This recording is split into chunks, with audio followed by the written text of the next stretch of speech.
Hello.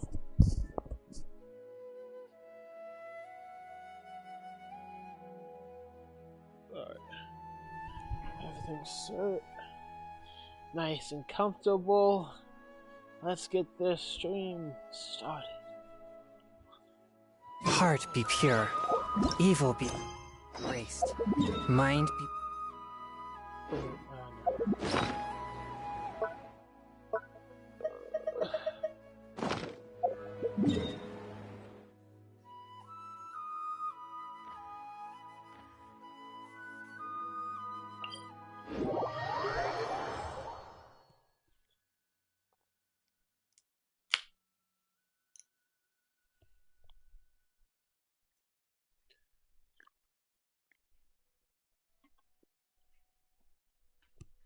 Something I can't believe in this freaking quest, bro.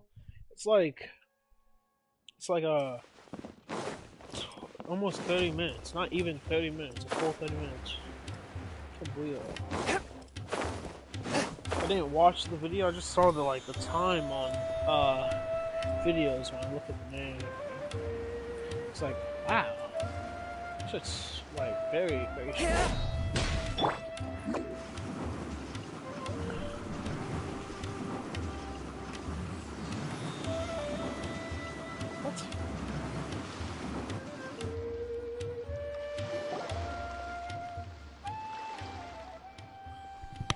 Great, nobody. Huh? Wait, you're that blonde traveler who's on a journey to all corners of Teyvat, right? Sadly. Who's asking? Do you need something from us? Obviously. You bet I do. I was worried I wouldn't be able to find you. I have a letter for you, you see. I'm worried that it's you from did another find me. Outlander. He was a crafty fellow, let me tell you. Took advantage of a loophole in our mailing system by opting for guaranteed delivery, then filling in the most obscure mailing address I've ever seen. Well, we are always on the road, so yeah, it's pretty tough to get mail to us unless we happen to go to the post office on a whim. So, what address did that person give you anyway? He just wrote, next to a small, white-haired talking fairy. What? So the address is Paimon? Yeah, exactly, right? And if I failed to deliver the letter, I'd have been bound by regulation to compensate him. Really, he got me good. I count myself very lucky that I ran into you here. Of course, here it is. All yours. Come on! Paimon wants to have a look too! It's been a while. How have you been? How the two of you? It's been a while. How have you been? I've heard the two of you are traveling in Sumu. I happen to be in port almost on official business. Lately, I've been stopping by Tavern for a drink or two every afternoon. If luck's on my side, and this letter successfully reaches you, come to me, and we can catch up on some old times. Yeah. Wait, yeah, Kaya. We'll see.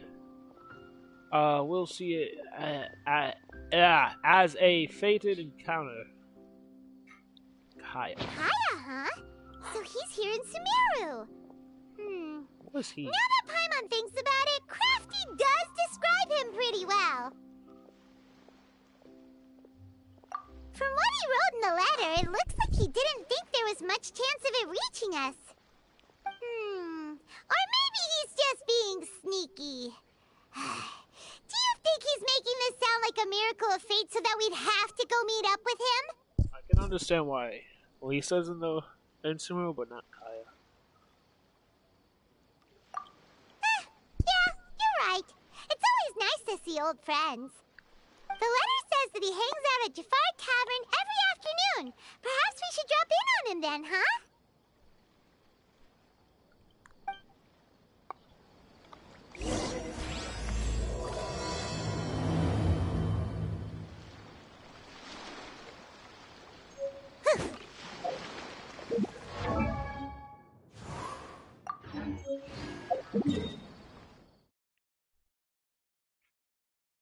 Where? Oh. Oh.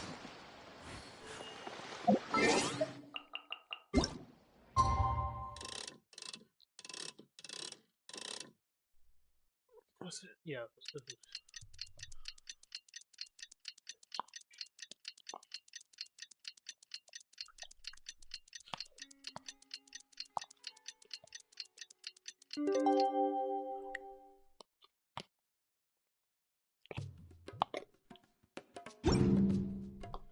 Kaya should be at Jafar Tavern right now. Let's go see him. Ugh, all smugglers are rotten to the core. Shut up, fool. Oh.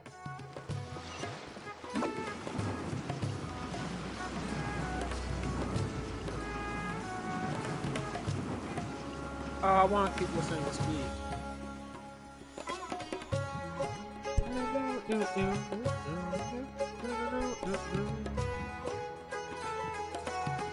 I'll have something I haven't tried yet, boss. Sorry, sir. I'm afraid you've already tried every type of liquor we serve. Oh? Well then, just the bill, please. That's just as well, I suppose. I do have other matters to attend to. Kaya, you're really here! Paimon half thought you were playing some sort of prank on us. Hey, Paimon, traveler. Mr. Looks like the Kaya. gods smile upon me after all. And come now, I wouldn't joke about wanting to see my good friends. What friend? No, it's okay. It's weird because I was using Kaya yesterday. I was thinking about who to use. I was thinking about a cryo character to use, and like I used basically all of them except for Kaya, Eula, Rosaria. I was like, let me use Kaya. Wait a second. You must be here on official business, right? What do you think you're doing spending every afternoon drinking at the tavern? He can You do what, for a lecture from Jean? bruh. He can do whatever he want. Why are you bossing him around? Not at all. The acting Grand Master positively terrifies me. Why would I ever do anything that might displease her? I want to see Jean mad. The truth is, I'm in Sumeru to learn about the alcohol industry here. So despite how it might look, I'm actually at Jafar Tavern for strictly business purposes. Sumeru's spices are famous the world over, and it's long been rumored that this fine establishment was where a certain very popular spiced cocktail was invented. That's why the Knights sent me, their foremost expert in alcoholic beverages, to come and see if it is as good as the rumors say. Really should have And said- how did that go? Excuse me. So far, so good. I'm already in talks with some spice merchants in Port Ormos about some potential collaboration. Yeah, that does sound like a great business opportunity. Guess Don Winery and Master D-Luke are gonna make a tidy sum from this one too, huh? Well, let's not get ahead of ourselves. Whether this lucrative opportunity gets passed along to Don Winery or not depends on how nice I'm feeling. Hey, using your job to settle personal grievances isn't very knightly, Captain! I'm guessing you've been a superhero before. Oh? What makes you say that? Come to Sumeru on your own. You came to Sumeru on your own, so you must be quite familiar with the place. Very sharp of you. I wouldn't say I'm familiar, though. I just came here on the sly once, when I was very young. And? Do continue. Do I have to? When I said we could talk about the old times, digging up my past wasn't exactly what I had in mind. Well, all right, since you're so interested. Like I said, I was very young then. Don Winery had only just taken me in. I overheard my adoptive father talk about sending a team of merchants to Sumeru during a business meeting. I'm sure you'll agree that everyone's curious about their roots on some level. And my roots? They're in Conria, which is said to have been located deep underground, somewhere near Sumeru. Nani? And so I stowed myself away amidst the cargo and silently joined the merchant delegation on their trip to Sumeru. But it wasn't long before the merchant delegation received news that I'd gone missing. Their leader promptly found me, and before I knew it, my adoptive father was dragging me back home by the ear. No. It was a short-lived adventure. Sorry I don't have a more thrilling story for you. I wasn't expecting. Speaking of Conrad, how much do you know about it? Honestly, not much. The only reason I knew that Conria was near Sumeru is because I happened to read that in a book when I was young. And he just so happens to be there listening. Okay, makes sense. My life had less and less to do with Conria as I grew up, and so I started caring less as well. I used to believe that I had inherited some sort of duty from my father. But then I began to wonder. Maybe my father left me in the peaceful land of Mondstadt for no other reason than simply to give me a happier life. A happy life sounds good to me, of course, even if it means being cut off from certain things. This is obviously all speculation. Will they talk? Simply put, Kaya and Dinsley? I'm afraid that I'm not particularly in the know on this topic. These days, my surname, Alberich, is probably the only link to Conria that I have left. Albrecht. One death afternoon, please, boss. Oh, okay, so they are gonna talk. Tell me, what do you know about the significance of that name, Alberich?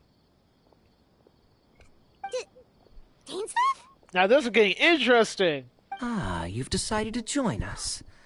I was wondering how long you planned on listening in. I believe I've seen you before in Mondstadt. Dainsliff, if I'm not mistaken. So you remember me. Then we are already acquainted, Kaya Alberich, descendant of the Abyss Order's founder. Nani? Huh? That's why Jaluk dislikes him so much. What? I take it that you weren't aware of this until now, Kaya. Obviously. Or you wouldn't have been so forthcoming with your surname. Oh my. That's quite a lot of baggage for a surname, isn't it? Though I must say, it does confirm an old suspicion of mine. I suppose that was why my father left me in Mondstadt after all. I'm surprised that you take me at my word without the faintest hint of skepticism. Well, perhaps what you told me just happens to answer some questions I carry in my memories. And in any case, I recognize your eyes. You're a pure-blood Conrian, aren't you? Very clever. Forgive me for being direct, but I sincerely hope this new knowledge doesn't change anything. If you've already let go of your ties to the past, then keep it that way. Kaya, you're not involved with the Abyss Order in any way, are you? How would we know? Hey, hold on now. This conversation has taken a rather sudden turn for the deadly serious. And I'm afraid that as someone from Mondstadt, I'm not accustomed to this sort of atmosphere. So what if I know my ancestry? Do I strike you as the type who would be bound by that kind of thing? Yes. Relax. I'll be just as delighted to hunt down the Abyss Order tomorrow as I have always been. I don't trust myself.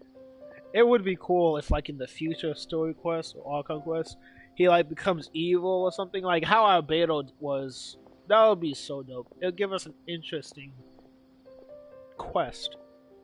Either way, looks like we're out of time. I've got a spice merchant to meet in a minute, so I'll leave the three of you to carry on the conversation without me.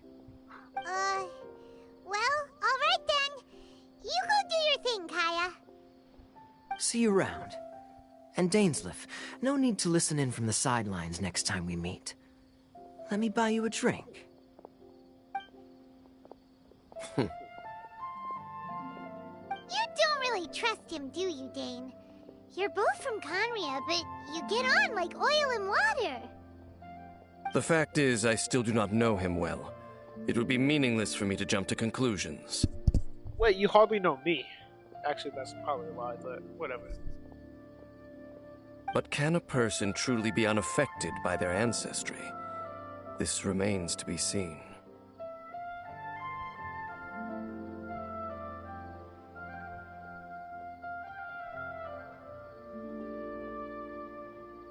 Well, I suspect that they call your sister their princess, precisely because there is a succession of sorts. Oh, so if she was the founder, she'd be the queen, right?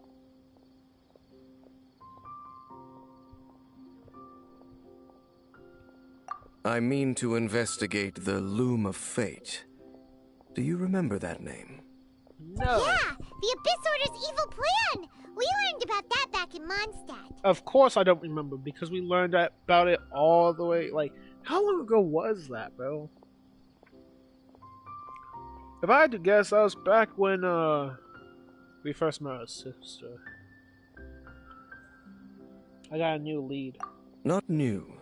Not exactly. My memories suffer from erosion. But while I was recovering my health recently, I suddenly remembered something. So you just suddenly remember the one lead I had. Your sister. She mentioned the Loom of Fate back when we traveled together. What were you doing with my sister back then? Huh. Okay, no, it's all the way back. So that was already a thing several centuries ago. Apparently so.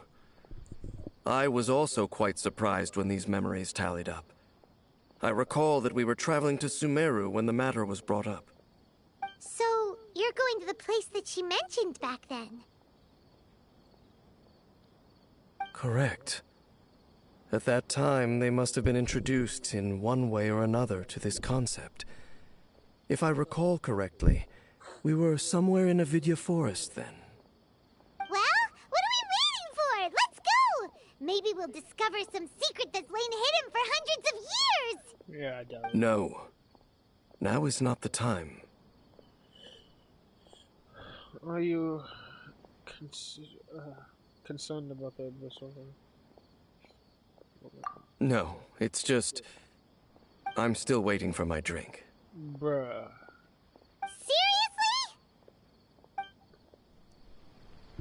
Seriously? Whoa, why is it so close? Ugh. Oops.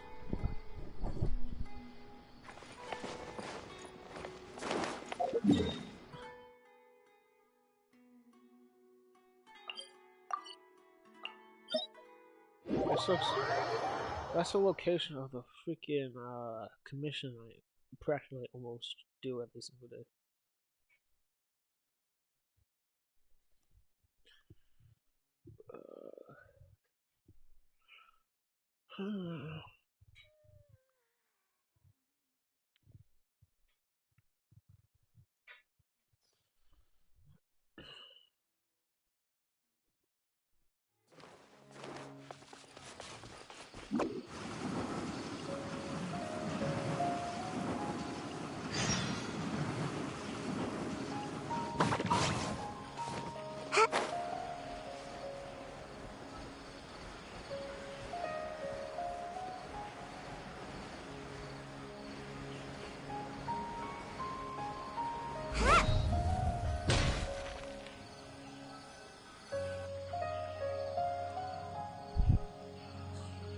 Wait. This place, it's familiar. I can care less. What about it? It looks pretty normal to Paimon. Was it like this hundreds of years ago, too? Doubt it. Yes. The forest has barely changed from how I remember it. There is very little human activity here, after all. Let's search the area and see what we can find.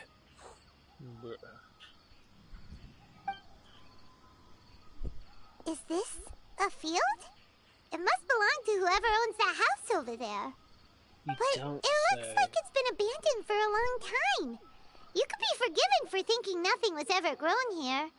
Or, wait, maybe nothing ever was grown here. I swear I've seen flowers around here. It's an extinguished bonfire. Forest rangers, perhaps?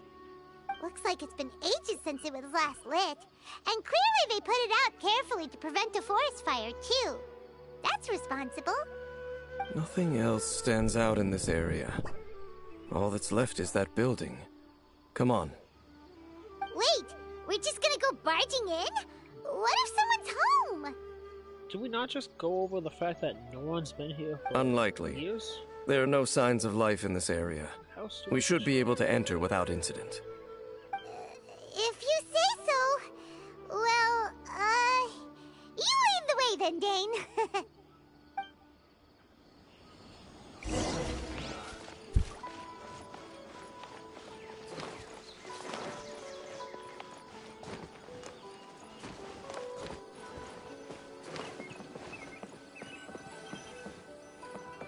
Was it like this the whole time, bro? Huh. So there really isn't anyone home. Ugh. This place is so dusty. Paimon bets no one's lived here in years. Investigate carefully. We mustn't miss a single detail. This bed looks pretty ordinary. Huh, what sort of person would want to live here? It's so dark and damp. Can't be all that comfortable.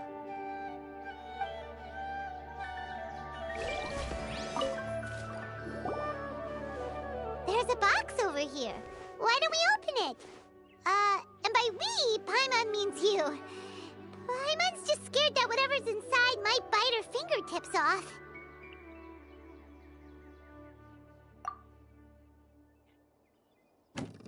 Huh? This is a mirror. It's broken, too. Was this a makeup box?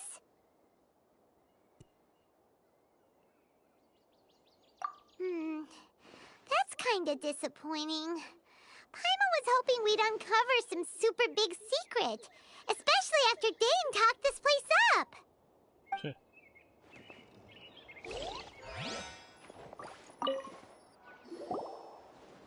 Hey, look!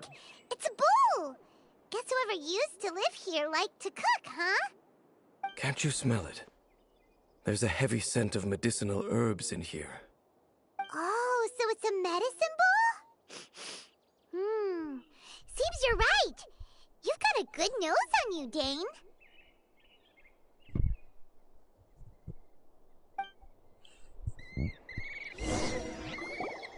Doesn't look like there's anything else worth our attention here. You sure we're in the right place, Dane? My memories are quite foggy, but my subconscious and instincts both assert that something once happened here. But we'll exhaust ourselves if we search aimlessly. I hear noises outside. Let's go and check. Noises? Is it? It's not much. Just some minor adversaries.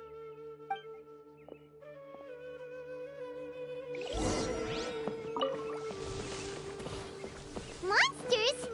Wow, Dane's ears are sharp, just like his nose. He's in surprisingly good shape for a 500-year-old. Although for someone who's as full of surprises as Dane, it's hardly a big deal. Anyway, let's beat up these monsters!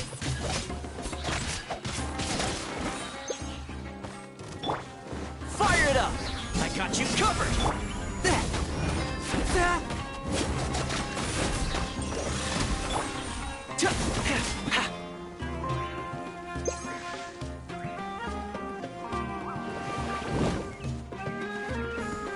Check this out!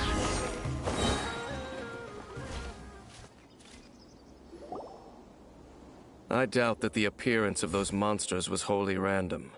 There must be something nearby that attracted them. A ley line anomaly, perhaps. But it seems to be more than that. Okay. I'll go slightly further out to investigate any issues with the nearby ley lines. I might be a while. You should wait for me here. What? You're going alone? You better not be trying to keep some secret from us.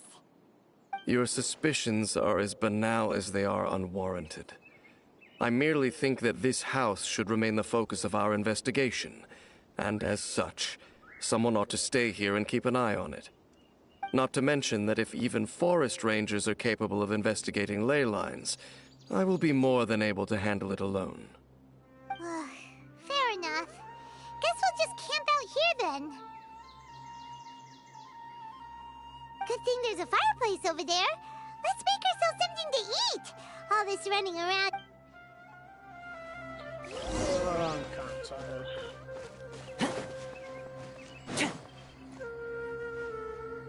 Wow, I don't know. Don't get too close!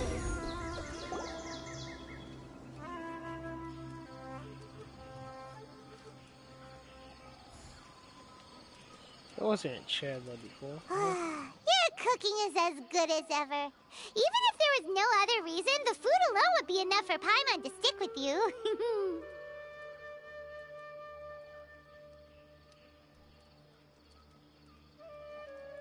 Changing the subject, Dane's taking forever.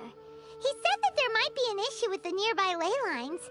How bad do you think it could be? We came together, but now it's back to just being the two of us again. You know, now that Paimon mentions it, we really have spent lots and lots of time together, haven't we? Sadly.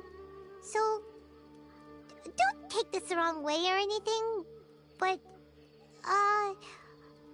do you ever get tired of Paimon being around?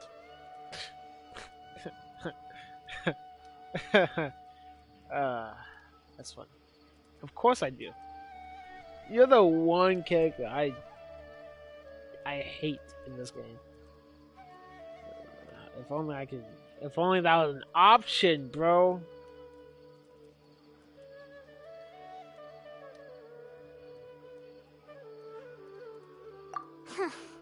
Okay, fine.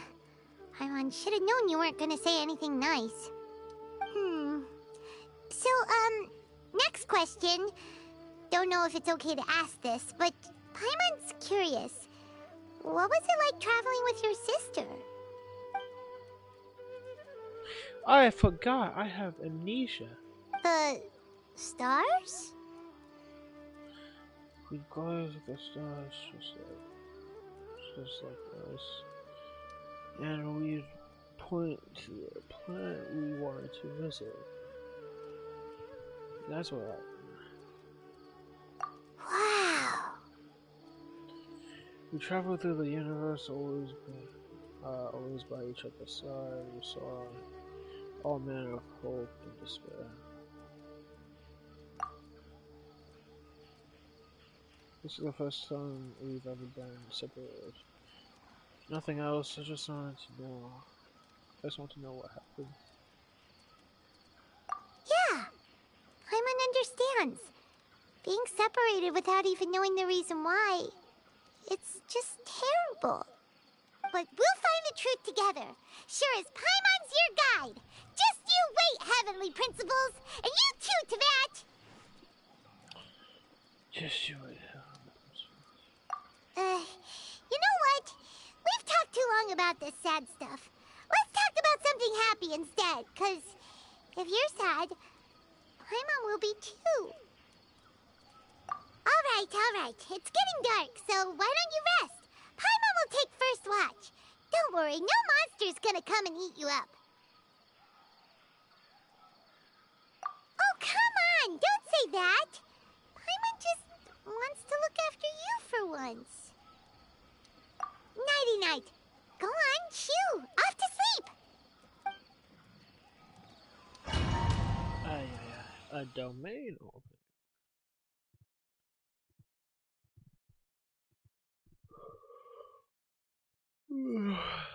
I don't want to play Apex right now. Hell, I want to play Siege. Haven't played Siege in a minute.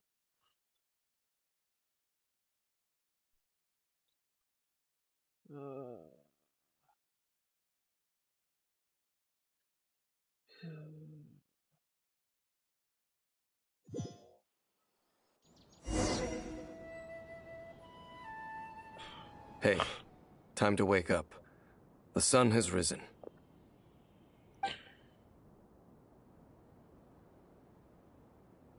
Why? What a deep sleeper. You do know that we need to... Tear stains. You dreamed of your sibling last night, didn't you? How did All you right. know? Rest here a bit longer then. I'll head into the forest to investigate.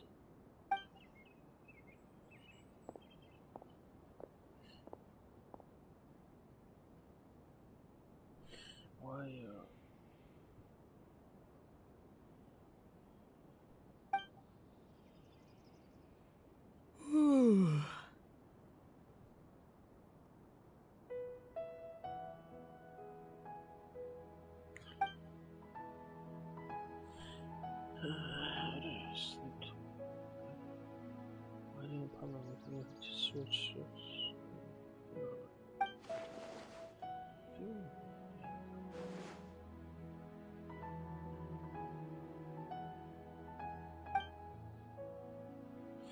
Why can't he talk this, bro? Why can't he say this? Like, all the other times he's talked to say, not to say like names or something. But he can't like say like this sentence? Okay, it's just me. It's just time to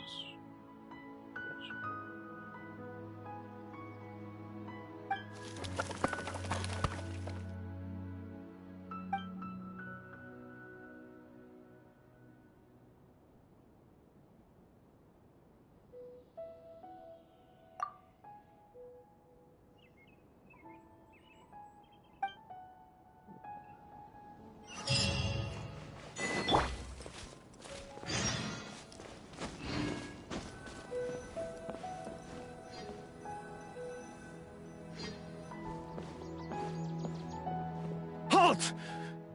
What do you think you're doing?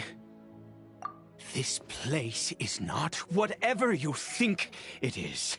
Nor should you be poking your nose into my business. Begone! Your travel companion.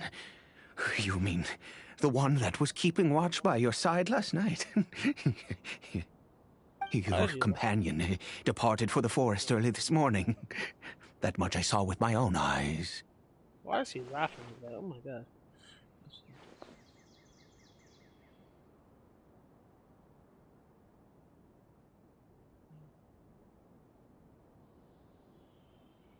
What business is that of yours, hmm? All you need to know is that I claimed this place first, and what I do here is none of your concern. Do I make myself quite clear? Leave. I wish I could be able to PCs.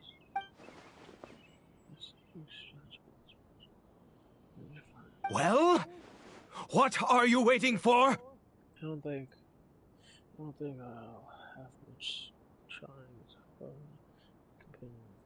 Bro, just kick his fucking ass. Like, bro, he is an NPC. Take your dull sword out and kick his fucking ass. Like that.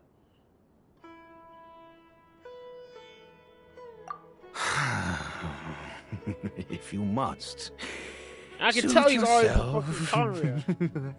Creepy ass laugh. I've been observing you, and you don't look like a forest ranger, nor someone from the academia. Still, I'm warning you, no funny business. Promise me that, and you can do as you please. Okay, fine. Whatever. Just move aside. I'm heading in. You... Oh, go on then. Have it your way. I knew I wasn't going to be able to hide this anyway. Just come in. But no overreacting to anything you see in here, okay? You understand me?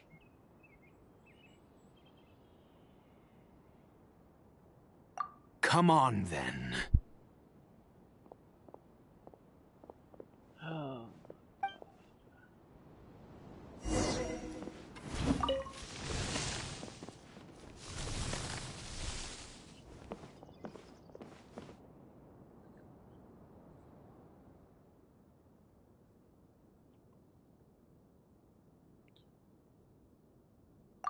Mind your own business.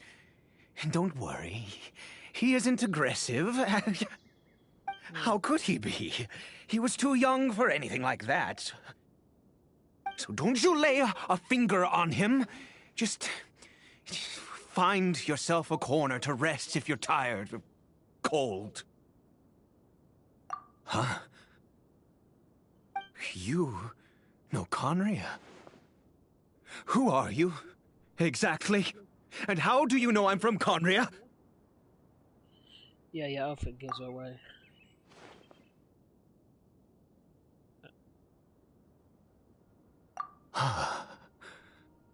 Do you worship a god, traveler? I found no god of hurt. I count some of them as my foes. Some of them as my foes? Huh? What god have we faced other than Baal? I found no god, though I count some. Sounds like you've had an eventful life. All right, well, my name is Ida, and you are correct. I was once Conrian. I apologize for my earlier hostility, but you must understand, as far as I'm concerned, humans who do not worship the Seven are nigh extinct. And all who place faith in the gods are my enemies. This is a little too black and That may be. But the fact is that chances to talk to people like yourself have been few and far between since the cataclysm. Okay. This wretched curse of immortality. Who knows how long I must continue to suffer like this? The curse. It was a little gift given to the people of Conria by those vile gods. Why do you say it like that? We lost our home, our loved ones, everything. The agony of the cataclysm itself was already too much to bear, but then came the curse, robbing us any chance of release. All we can do is watch helplessly as our souls erode and our bodies decay. Oh, so whatever his name is just like Dane, someone who bears the curse of immortality. So why do some people turn into hilly trolls while you are affected by this curse instead? Because although Conria began with a single bloodline, it was a home to others too. Any who forsook their gods and came to Conria were welcomed as our fellow citizens. When the cataclysm came, we pure-blood Conrians were declared the greater sinners. Upon us the gods placed the curse of immortality. But those whose ancestry belonged to the domains of other gods were punished with the curse of the wilderness as they fled, turning them into monsters. Trying to be the other one. Probably his loved one. He is Kari Bear, my illegitimate son. How times have changed. You look I can say that out loud with no consequence now, but it was once a matter of unspeakable shame. I was a noble of Conria. I resented the life that my family had arranged for me. Then, one day, I met a beautiful woman amongst the people. Her roots were in Mondstadt, but that mattered not to me. It was love at first sight. Kari Bear faced great hardship from the very moment of his birth. All due to my selfish desires, and I was never able to be there by his side for any of it. After all that, he turned into a hilly troll right before my very eyes. I always owed him much, and now at least I can finally be close to him. She was. We were separated. I do not wish to dwell on it.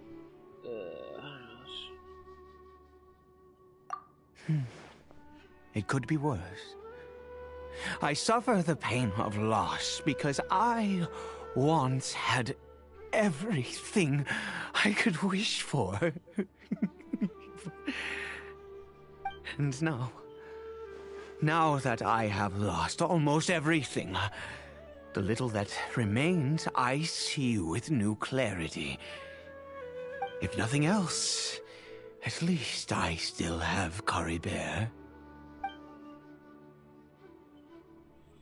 What do you plan to do now? What do your plans to do going around here? Yes, that reminds me. I only returned here to check on Caribert, but I do have other things I wish to do. You may come with me, if you're so inclined. I really don't want to go with you. You sound like a fucking idiot. How mad would you be if I just signed? I just like, I really want to. Nah.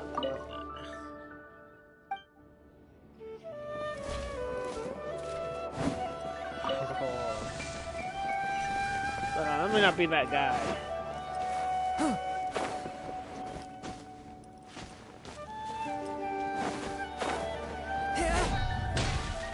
A touch of frost. Over here. The crafting bench. I'm sure you're wondering why I brought Caribert here to Sumeru. Well, it's because he needs a medicine that can only be made here. Is that the why Kyle was here? One which will help him to recover his clarity of mind.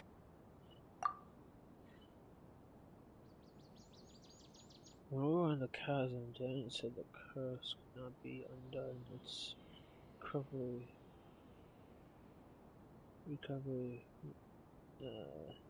Is recovery really possible? I do not hope to break the curse.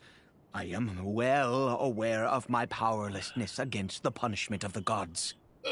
But it is said that this medicine is imbued with the power of Sumeru's god of wisdom and can awaken the mind from a state of deep stupor. It has been used in the past to treat cases of mania. Mania? Bro, this guy's a creep! It might just work. Did you hear this? I read about it in a book. From the Royal Library of Conria. It was banned.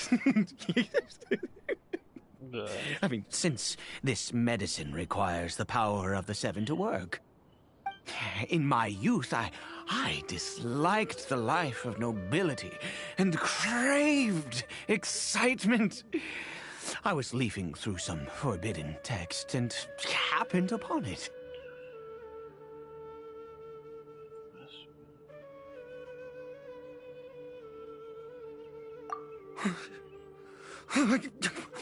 What other choice do I have?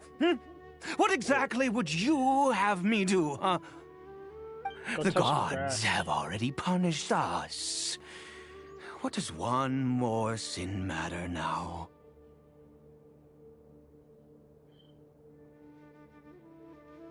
Never mind.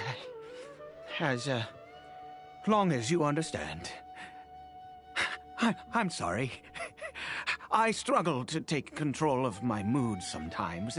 Perhaps a consequence of having lived too long. As it happens, I am in dire need of some help to make this medicine. My hands don't have the dexterity they once did. I fear they may be decaying from within. All thanks to this curse of immortality. You know what I realized? That Dainsley and Paimon are not back. Like, bro, how long does it take to check some layouts? Okay. To start with, take this ingredient. And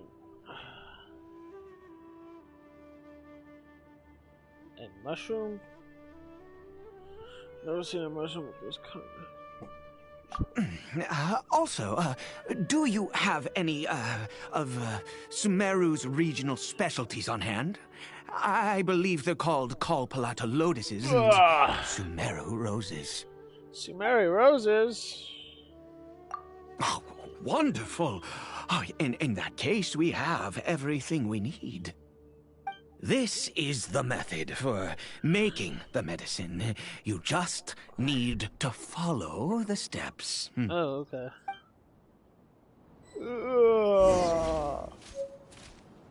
Fool! Oh, wait, I don't have it. What the heck? Check this out!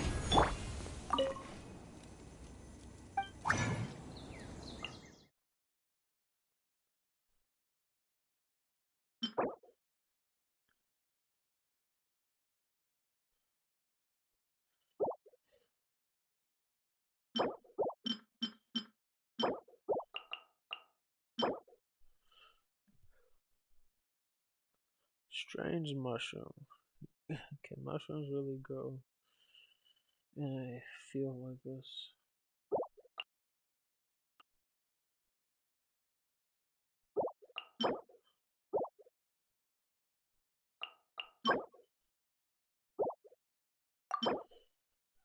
Okay.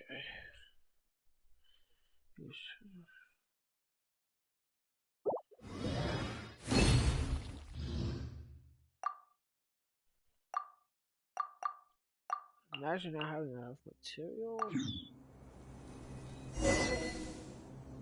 Psych. One with my blade. Is it done? Oh, splendid. Let me see.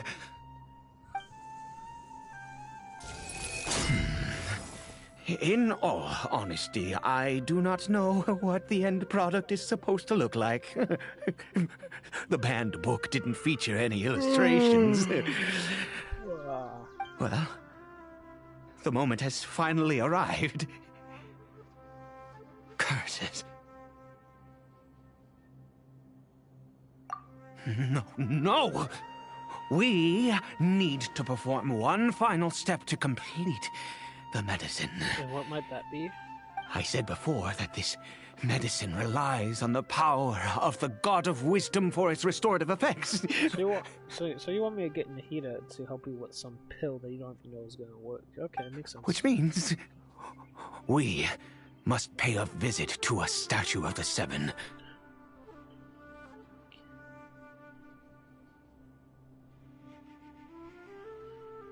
I understand you.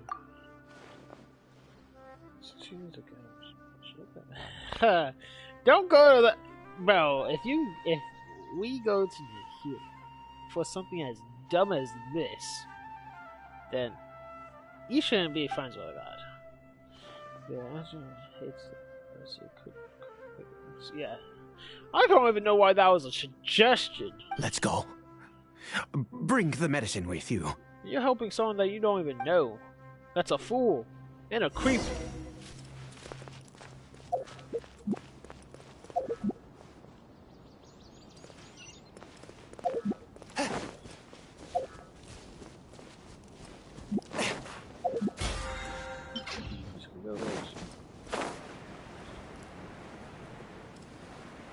Where's Dane's Leaf and Paimon? Like, bro.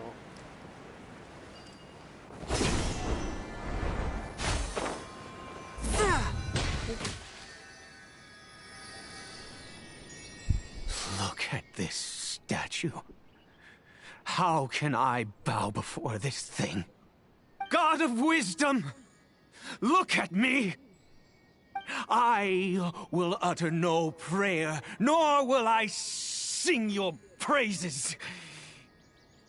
You and your kind destroyed my home, wrought unfathomable suffering on my compatriots, yet here I stand before you. Why am I helping this guy? You cannot mock me more than fate itself already has. God of Wisdom, I seek not to disavow myself of the sinful blood that flows through my veins. I wish only to beseech you to have pity upon a young and unfortunate soul my son, Caribert. He was turned into a monster before he had the chance to witness anything beautiful in this world. This is no fate for a child. If everything the gods have done was in order to have the impious people of Conria bow their heads, then I bow to you now. I have given up all I ever stood for. All I ask is for a tiny miracle. For Caribert to see this world once more. Please, God! I beg of you. Kind of feel bad now. You may not know the whole truth behind the cataclysm, but people of Conrad have truly suffered. Why could Conrad and the Sylvan not coexist? I have made quite enough of a fool of myself for one day.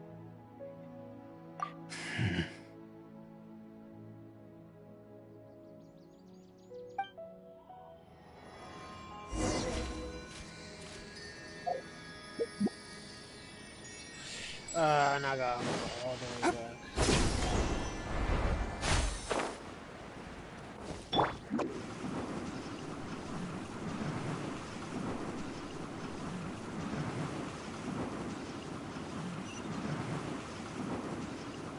I'm out of here!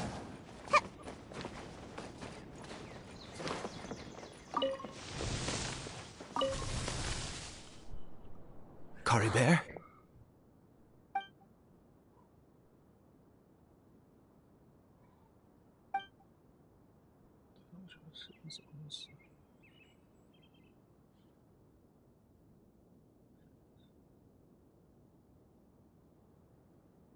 Well, we've prepared the medicine. We might as well try it.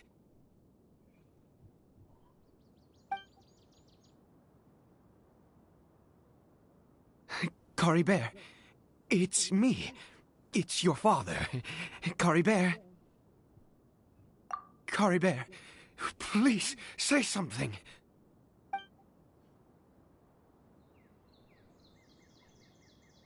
I'm sorry I couldn't be at your side when you were born.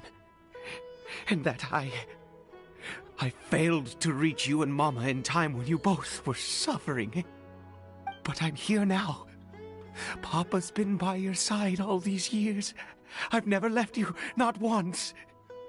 Are you still angry with me, Caribert? I know you're awake now. Do you not want to talk to me? Well, no, he's not. I'm so sorry, Caribert. Forgive me. Please, say something, anything. Please. Please. Oh, gods above! What more do you want from me? You took everything from here, and I still bowed to you. I'd give you my very life if only you cared to take it. But you won't even let me die. I knew it. I should never have trusted anything that had to do with the gods. I was just deluding myself. The gods of this world have never stood with humanity, not even for a moment. Other reasons. What do you mean?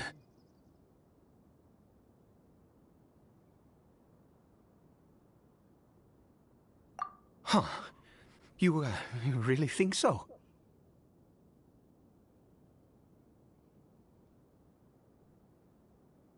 Give up? No, never. Yes, you're right. I cannot let myself wallow in despair. Even if I must stay here with him for 50 years, 100, what difference does it make? I do not lack for time. Why?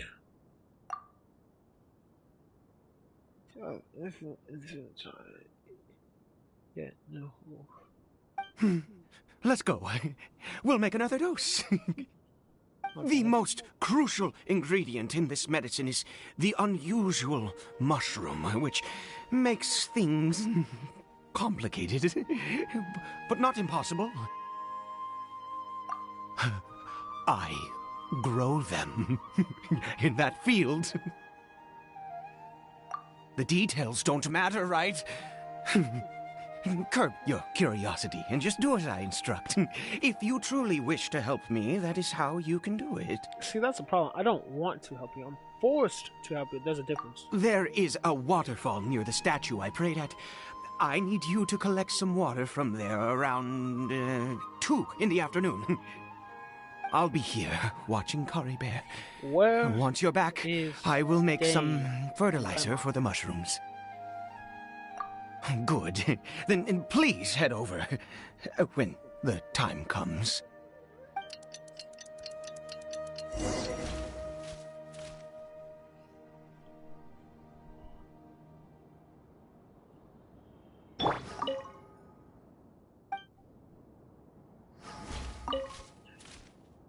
Please fetch the water. Oh, I didn't go fetch the water? Oh. Here I thought the game would be generous enough to automatically give me the water supplies. Now I gotta go all the way down, gotta go all the way back up.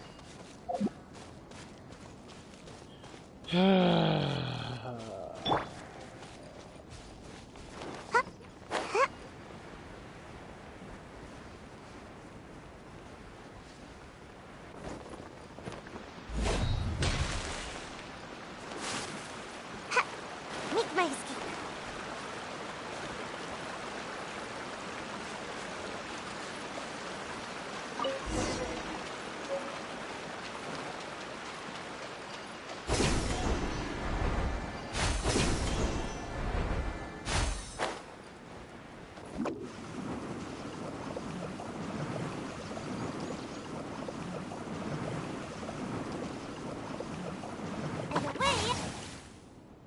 Ah, you're back. Coribear's condition is stable. By which I mean he still isn't responding. He's dead. Anyway, give me the water.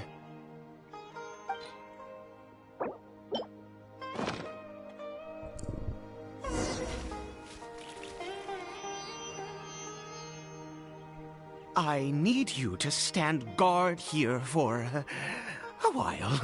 Whatever you do, don't let any forest rangers approach the house. Understand? Ah, good. I'll be back soon. The fertilizer won't take but a moment to make.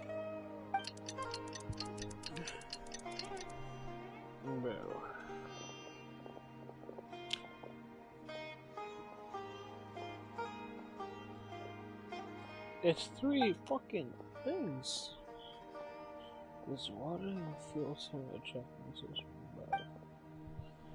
It's shocking how Dainsley and fucking Paimon aren't bad though.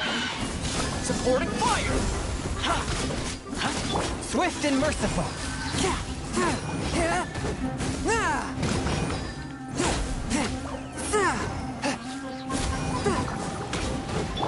Don't get too close!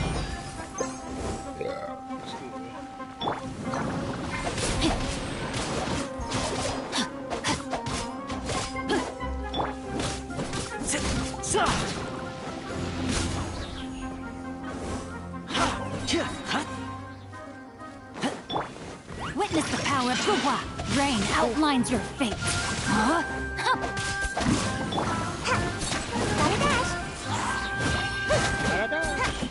Fire it up!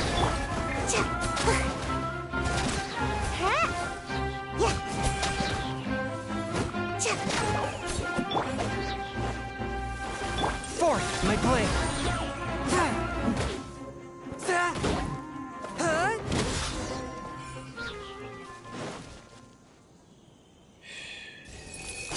What happened?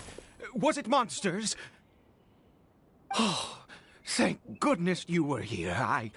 couldn't have taken them on all by myself. I'd have to hide and wait until they were gone. Yeah, that sounds like you, an NPC. Oh, yes, I've got the fertilizer. The effects can take some time to kick in, so let's get on with it.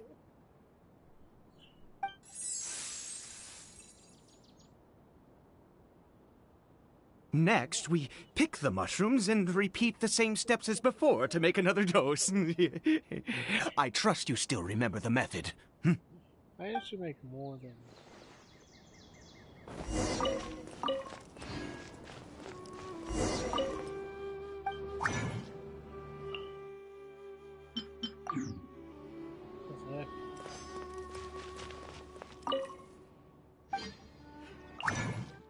Where is it?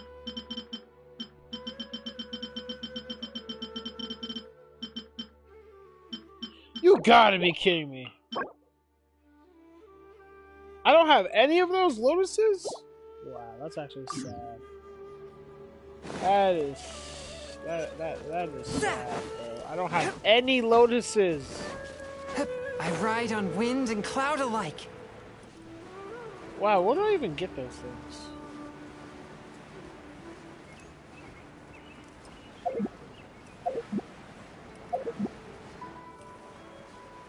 Bro, I can't make it if I don't have the lotuses. Like...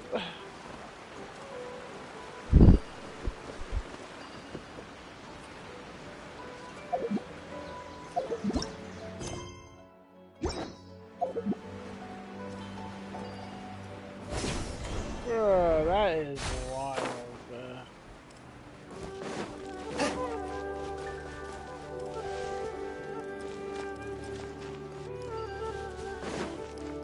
What's down here? Something important to be down here.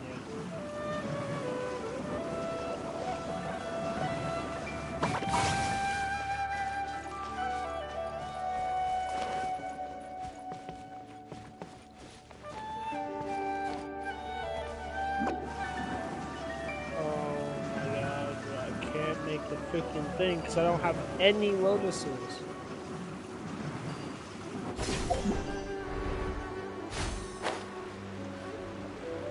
How do I even get them? Can I get them? Like,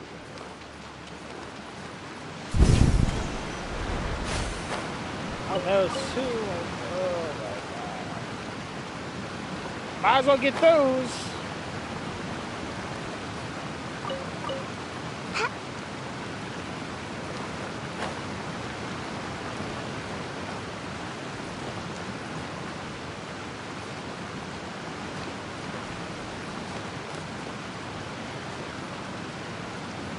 No!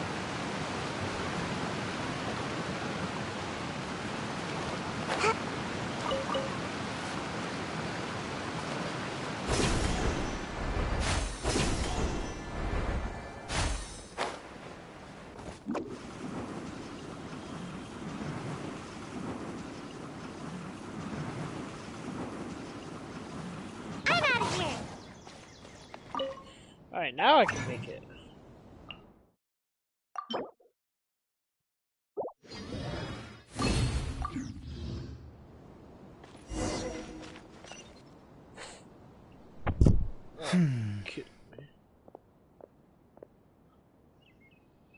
Oh, sorry. I just, after resting in this field for a while, my thoughts began to wander. I have been so very wary for many years. If only I could fall asleep here in this field and never wake up again. I do indeed. That's why it was just a fleeting thought. Thank you for your help once again. And now, for the final step. Back to the Statue of the Seven.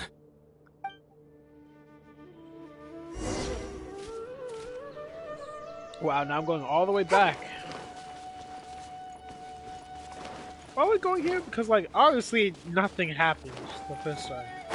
You're literally just talking.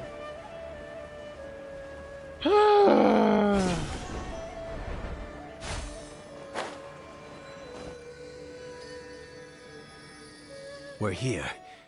Let's begin.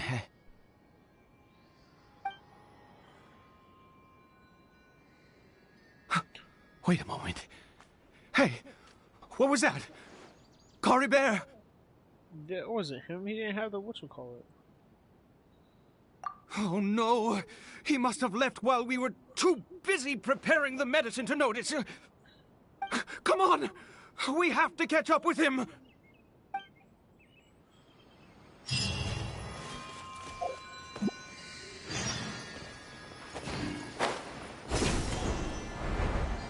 You sure that was him, bro? Cause like he didn't have a little thing on him. I'm gonna go back to the house and see.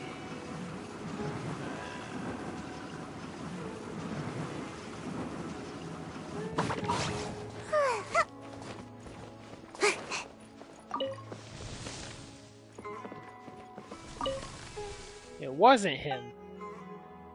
So I'm literally gonna go all the way. I'm literally running around.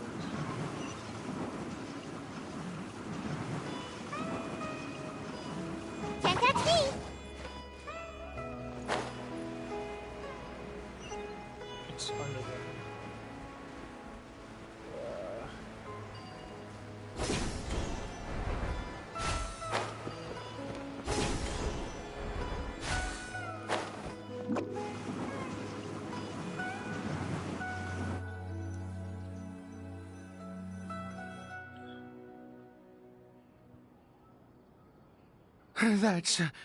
That's not Cory Bear. Right. Cory Bear's scarf was a gift I once gave to his mother. I use it now as a marker of sorts. My eyes must be going. How could I not recognize my own son? This decrepit body of mine. Yes. It doesn't seem interested in us in the least. It seems intent on walking in that direction. Where could it be going? Yes. The more we know about Hilly Churls, the better. And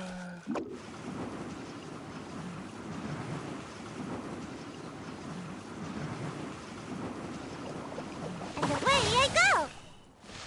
Oh.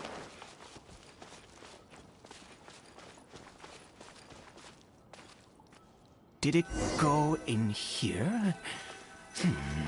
Well, let's head in.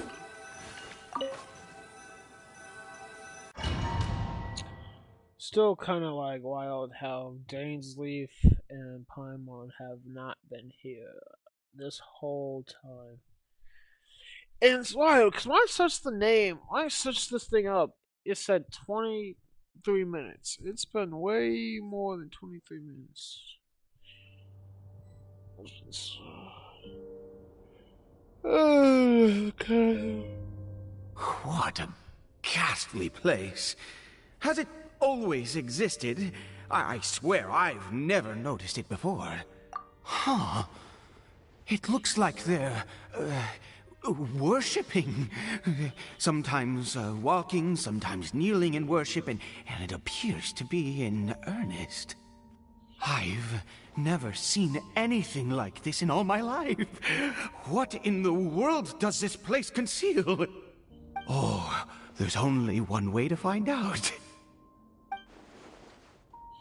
Their hair is creepy. It's eerie familiar. Probably because we're in the chasm.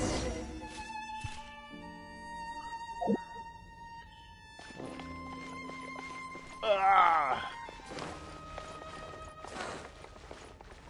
Huh? Oh, I didn't actually think that was gonna work. Oops. Well, might as well kill him. Don't get too close!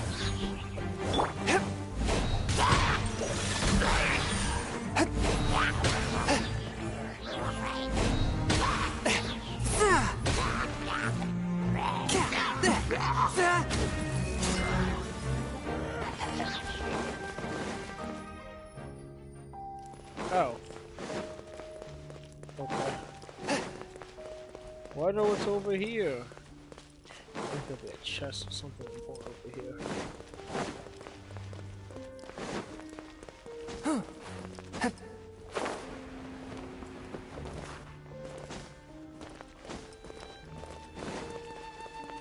Nothing. Okay.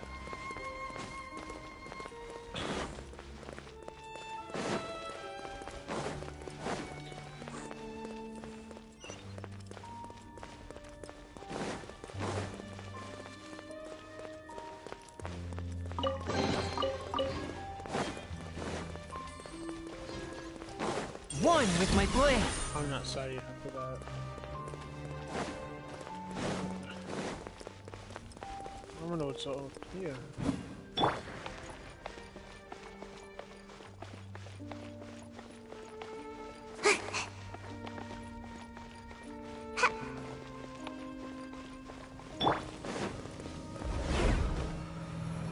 Nani? Is this a teleportation device? Oh, now he talks, What huh? energy is powering it?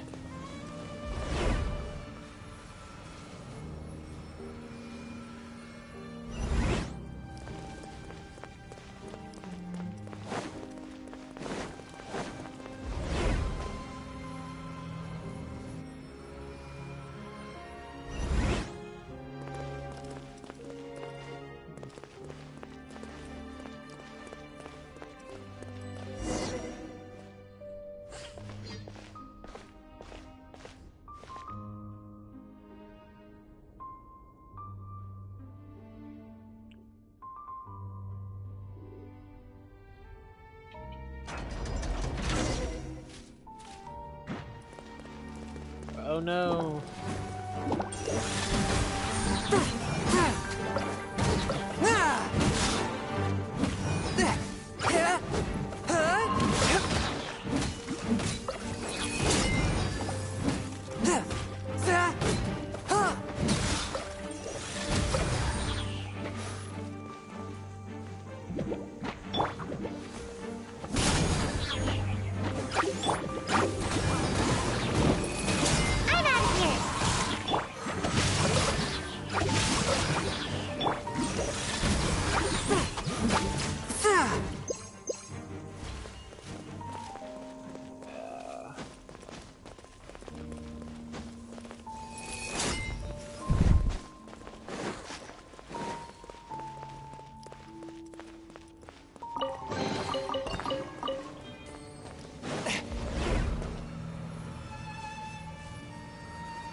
Oh.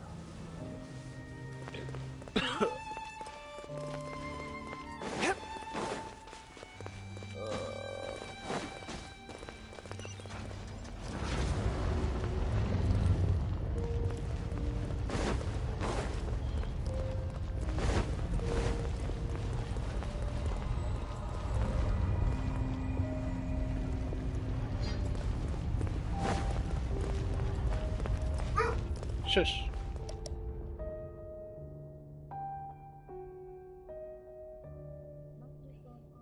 That's what it is. Oh. Oh. Go on. Force my blade. Ah!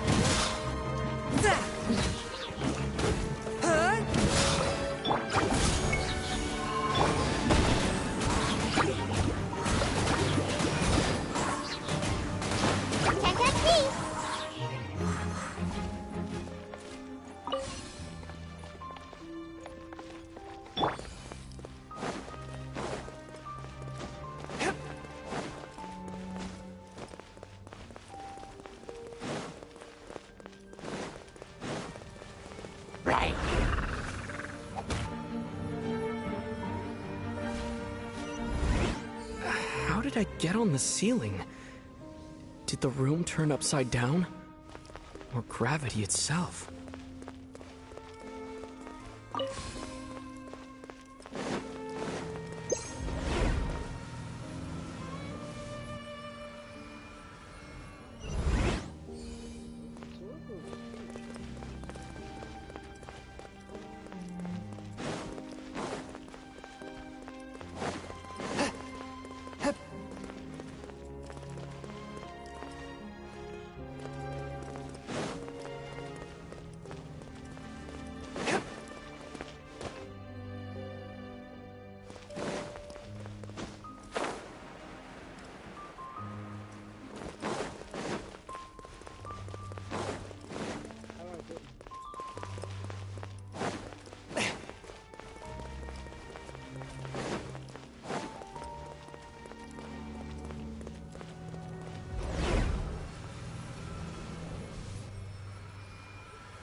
seems like I need to find a place to insert the rune.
Oh, it's that guy. I remember seeing him in the trailer. Halt, humans! Fate has not granted you the right to enter this place. Are you sure?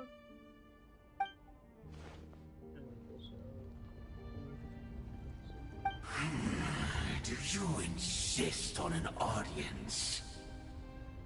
What the? Running and change the cookie.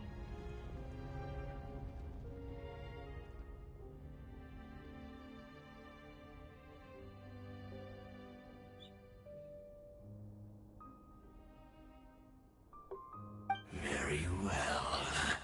Then I grant you the trial of destiny.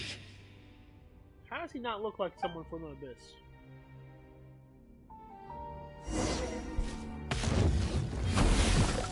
Foolish mortal! Check this out! I got you covered! Let me weave you a verse. Body and brain outlines your... Hey, Ninjutsu! Spirit Blade! Attack! Ah!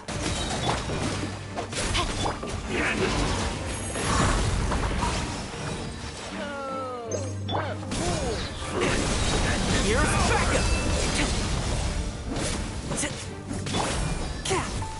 Desolation!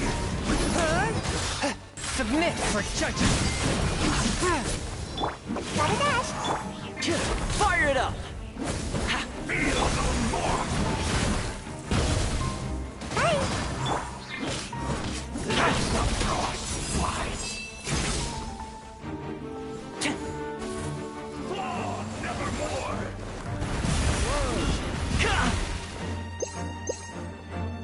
Hear the final prophecy. Check this out! A touch of frost! Foolish mortal!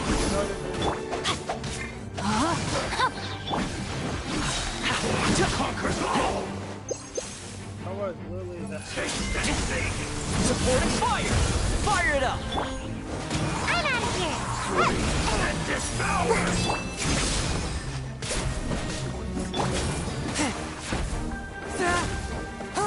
Desolation! Don't get too close! Stop the gun! Gotta dash! Feel no more! I can't do anything. Winter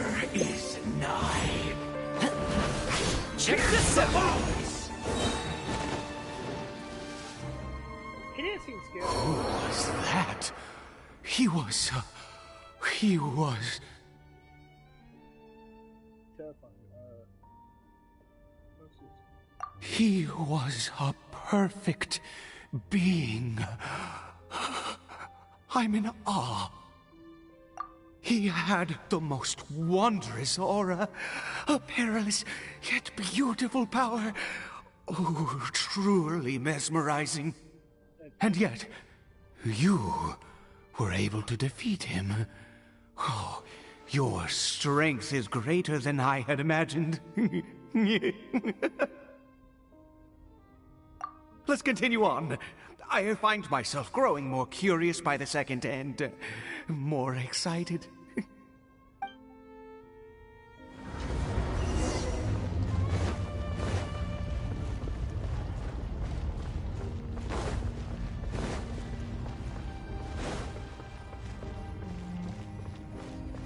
What the heck?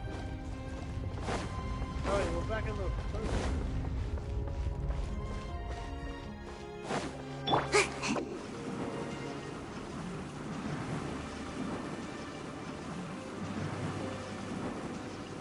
Can't catch me!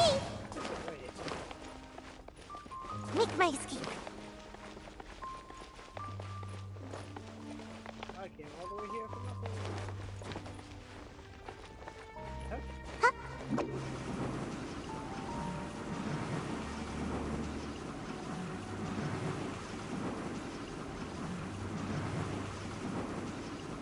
And away I go!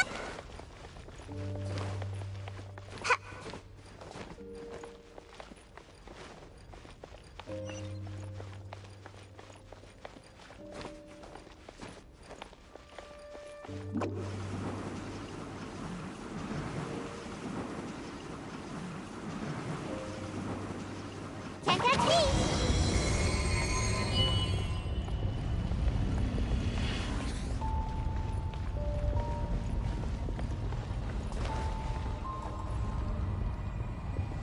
I think we've made it to the end.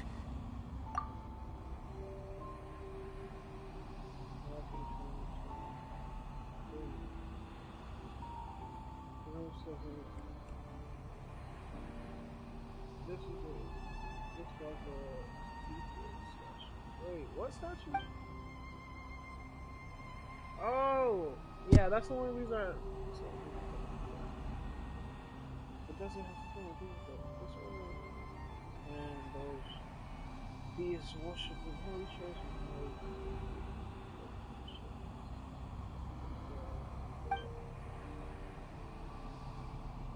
Yeah, this is a remake.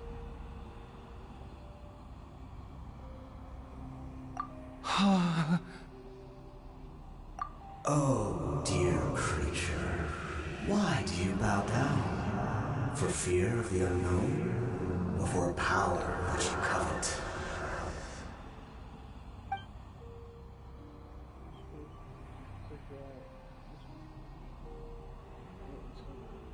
Oh, dear creature, why do you bow down? For I am no god.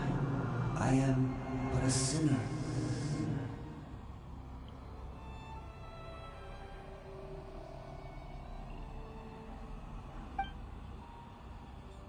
You are like a flower, born in sin, yet pure, spotless. I know your fate well.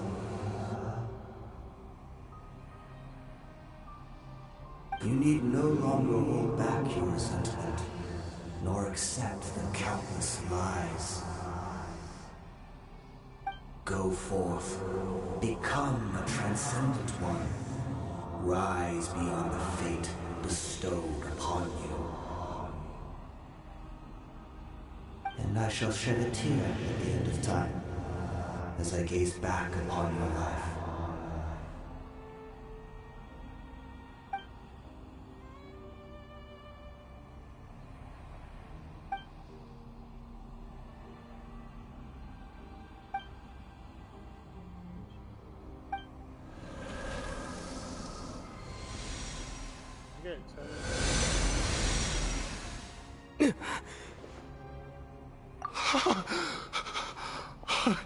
What just happened?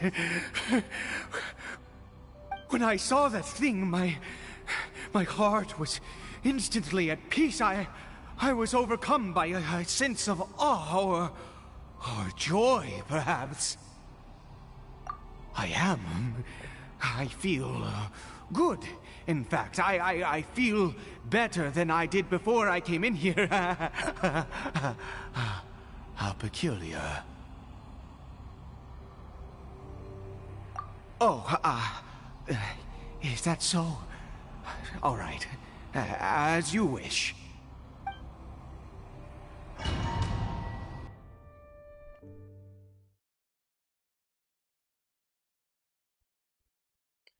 Why don't you go explore more?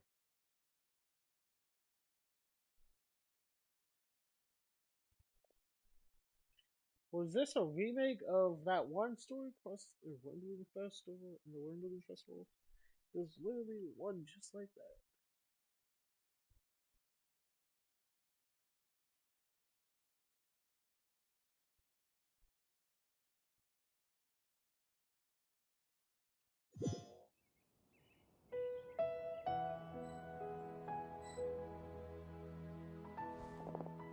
Cory Bear! Oh, thank goodness! He's still okay!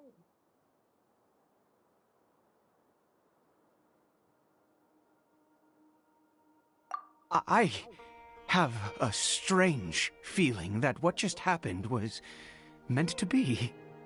For this to happen, right at the moment when I was dreading worshipping at a statue of the Seven, it's as if fate was calling to me. You say that I bowed before that thing, so perhaps it might be just as effective.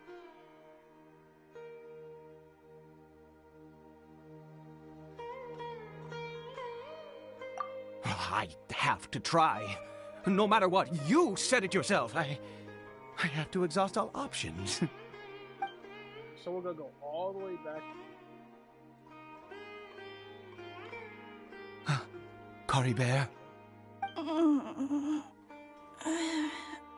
hell? Now he has eyes. Papa? Cory Bear! Oh, my goodness, it worked! It's a miracle! Oh, Cory Bear, my dear son! You see?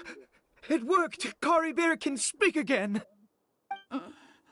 Where's Mama? Mama is... Cory Bear, look at me. Do you know who I am? Of course. Your Papa. Yes! Salvation! Sweet salvation! Yes, yes! This is what this feeling is. How do you feel, Cory Bear? Are you fully awake now? Yes. It feels like I just woke up from a long, long sleep. I dreamed that I was hiding in a little room. I didn't dare go out the whole time, and I didn't want to either. Wait. My body! What happened to me? Is this me? Papa? What's happened to me? Don't panic, son. It's just... While you were sleeping, we went into a fairy tale world. There's no more Conria here. No more home. But, do you know what that means? No more red sky. No more end of the world.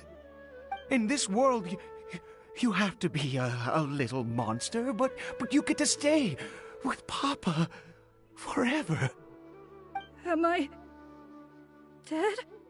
No, of course not. Look, Cory Bear, you still have Mama's scarf on your arm.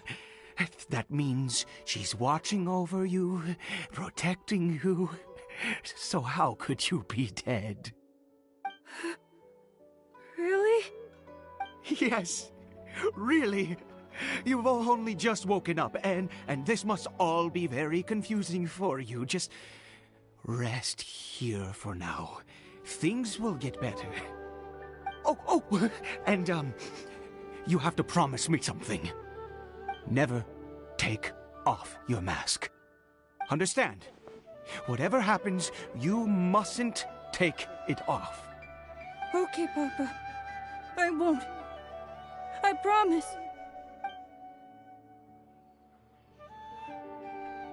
Not since that day have I been so glad as I am now. Where's Dehya? I can't believe this is really happening.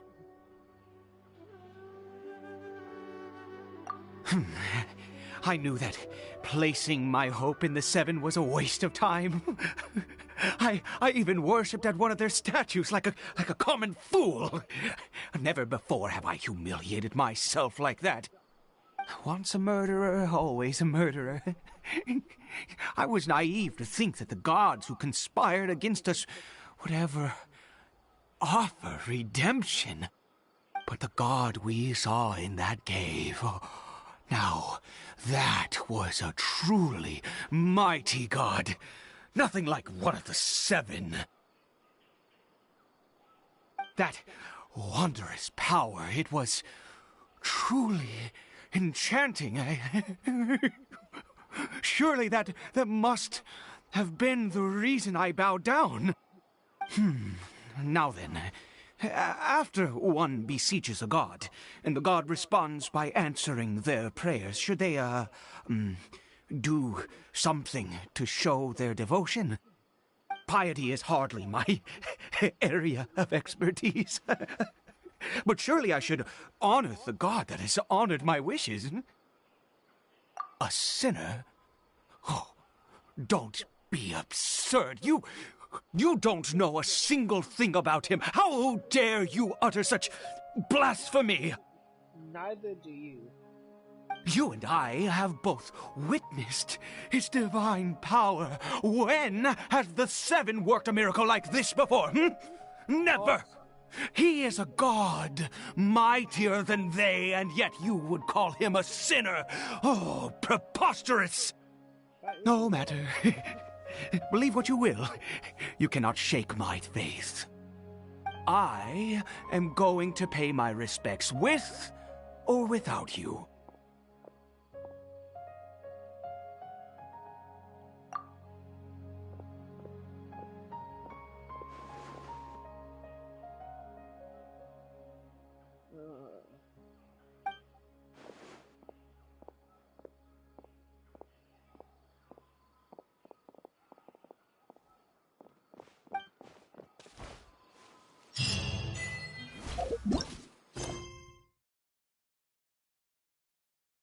Oh wait, hold up. Wait.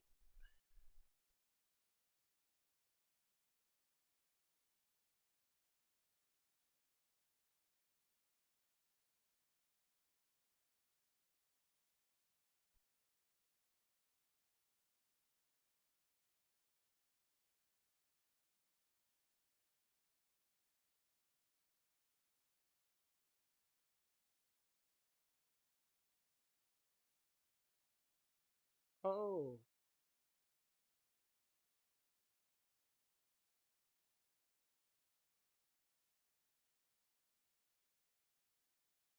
So it isn't. Why not just show me a freaking.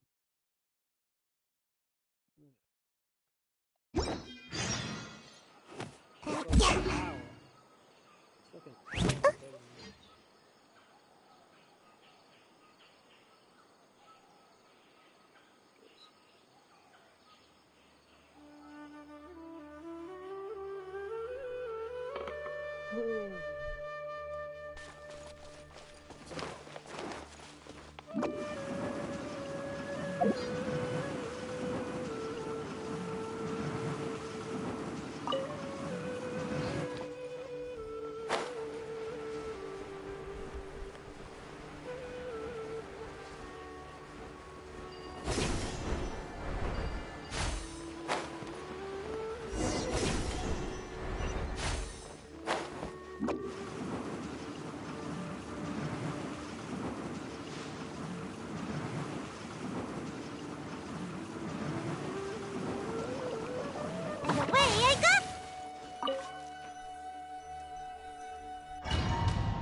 I just realized this wasn't. This was up the whole time.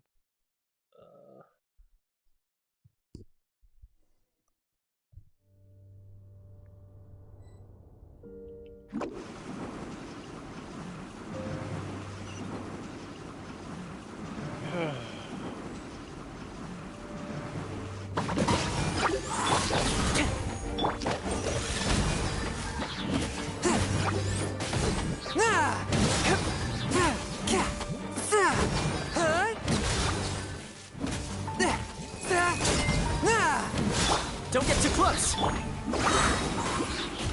touch me! No, my sword! Rain outlines your fate. As soon as I put my mic down, I stopped gripping.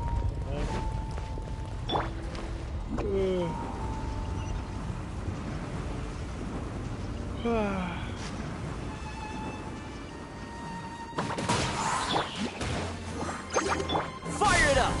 Swift and merciful!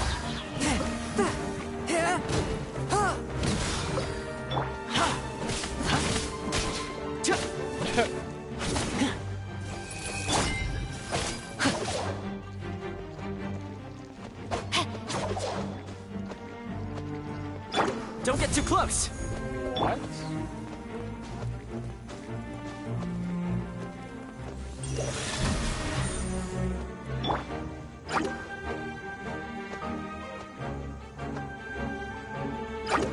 Check this out!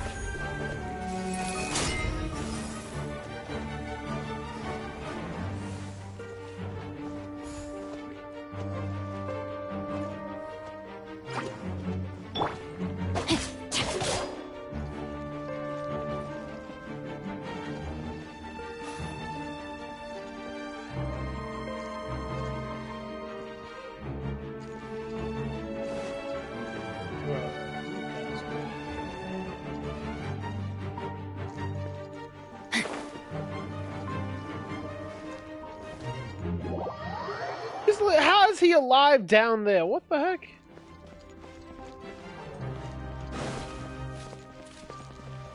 Time to act. Don't get too close! And away I go!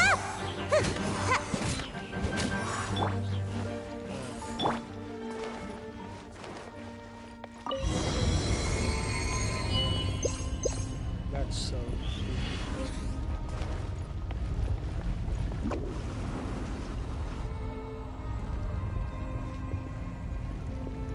No. Impossible. What happened? The Hilichurl worshippers have disappeared too. Was it all an illusion?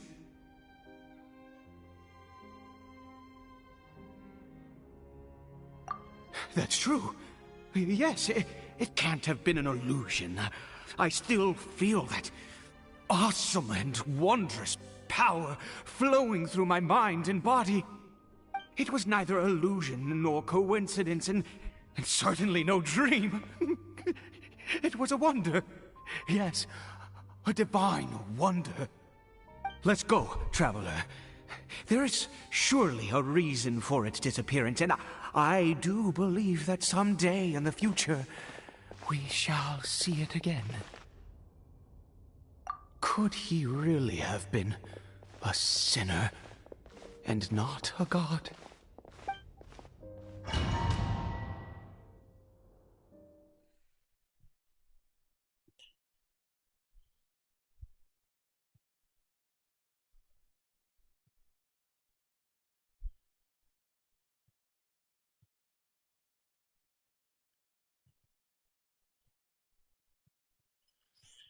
I was not expecting it to be this long.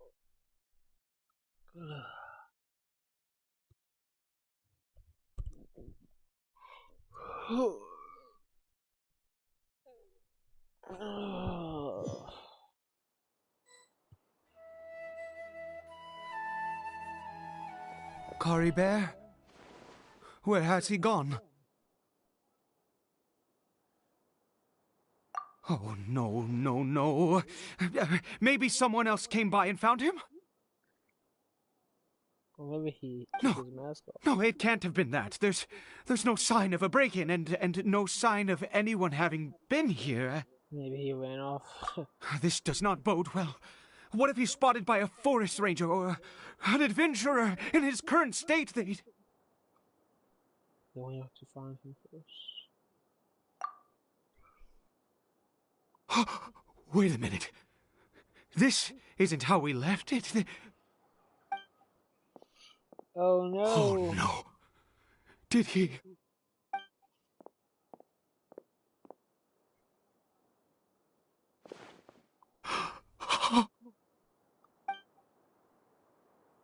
That's unfortunate. The mirror! It's broken!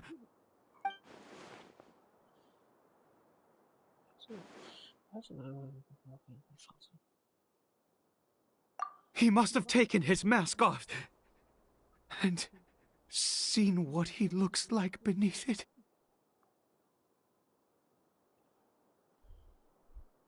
I wonder what a Hilicho would look like without its mask. Oh, I don't know. If he'd just done as he was told! We have to find him.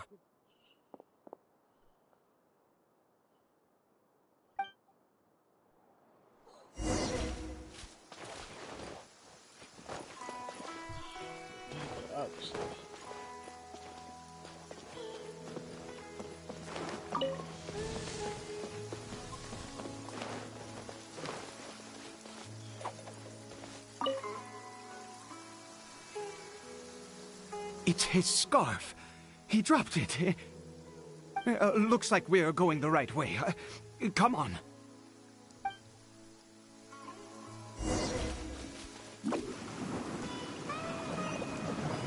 Caribert! Caribert! Where are you? Oh, look. Treasure hoarders. Curses! Forest rangers. Hey! Who are you? We haven't seen you around here before. What's your business here? Shut up, fool. Have you seen a hilly churl? A hilly churl should have come past this way. Have you seen it? I asked you first. Don't make this more difficult than it needs to be. I said, have you seen a hilly churl? Hey, whoa. Look, sir, there's no need to get so worked up. You're the one that there are hilly churls everywhere. What's the big deal? We see plenty of them out here. Exactly. Matter of fact, we just took out a few of them back there. Those dumb boneheads. You... Forest Ranger scum! You spawn of the Seven are all the same! I'll have your heads if you so much as laid a finger on Caribert! You're raving mad! You've got some gall coming here to our nation insulting the Forest Rangers! Curse you all, Forest Rangers!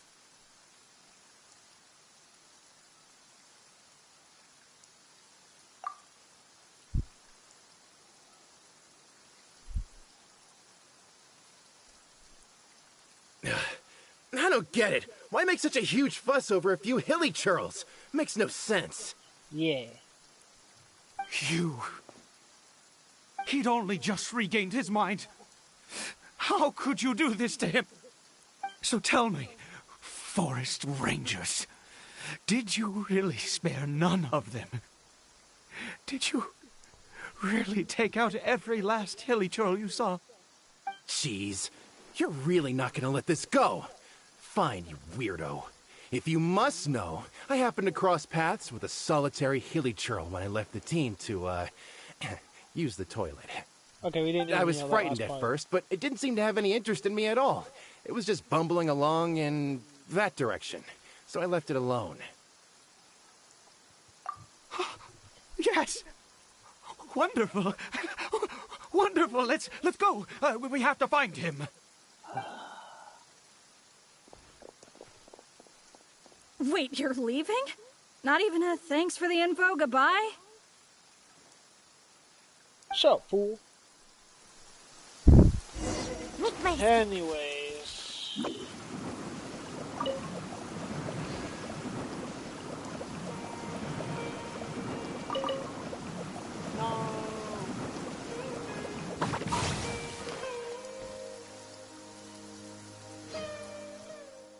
Bear! How do you know if that's the one? Cory Bear, stop! It's me! It's Papa! Whatever you saw, it was all a trick. An illusion. I told you, we're in a fairy tale world now. Nothing here is real. Please, Cory Bear, come back. It's time to go back.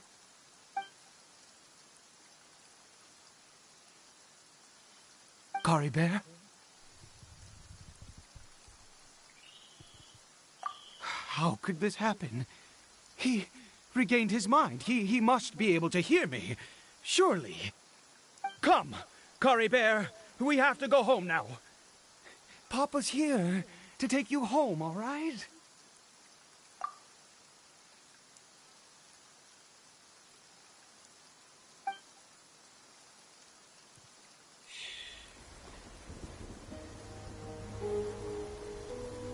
Papa. Cory Bear. Papa, I can't take it. Please, Cory Bear. It's my fault. I'm so sorry. If only I'd known. It's all too much. Papa!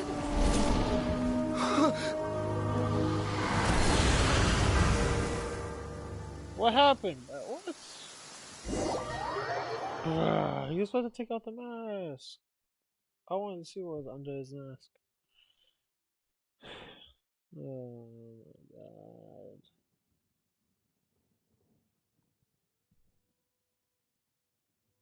And now we gotta go through this whole slow ass loading screen, bro. Ay, Dios mío.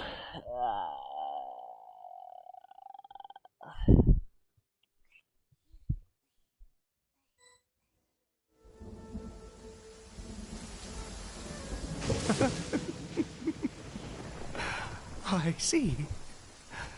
I understand now. Finally, it all makes sense.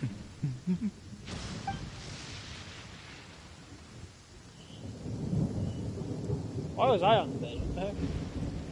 What happened? Did I faint? I remember talking Kaibo to the last call. Then, wow, you faint over some weak stuff like that? Didn't you battle a god? Ah, Traveler, you're awake. Finally, we can rejoice together. Wait, no.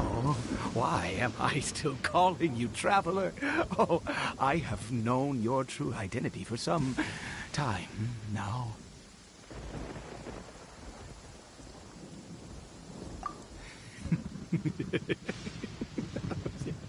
I suspected it was you from the beginning. I had to talk to you to be sure. Oh, of course you haven't. With your status, you can hardly be expected to know all of us. Yeah. In any case, I've been using a fake name this entire time. Ida is the name of a servant I once had. My real name is Clotar. Who's Clotar? Clotar Alberic. What? Is that like Kaya's brother or something? You saw it too, didn't you? Unmistakable, eh? The power inside Cory Bear and the power of the one you call a sinner. It was one and the same. Yeah. So I am that's positive Kaya's now. brother? It's the power of the abyss, isn't it? Oh, at long last, I have seen it with my own eyes. That is no business of yours. Oh, kick your ass. A sinner. Yes. Salvation for a sinner can only come from a sinner. Cory Bear did not deserve his fate, but now it's wonderful. He will be able to weave his own destiny anew. Born into abject sorrow, he shall now become the loom of fate.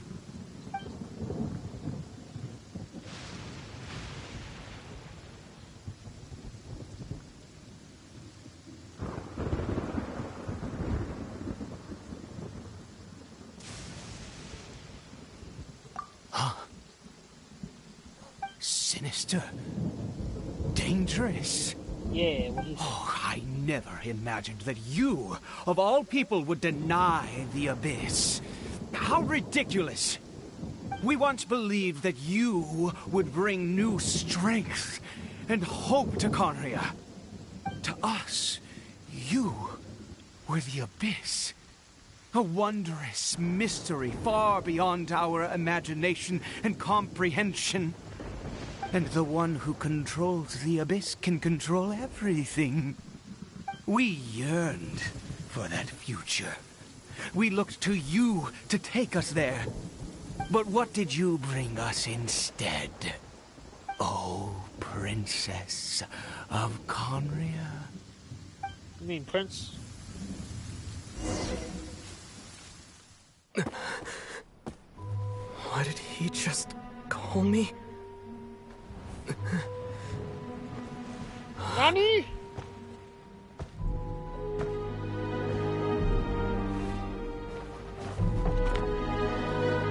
He talks!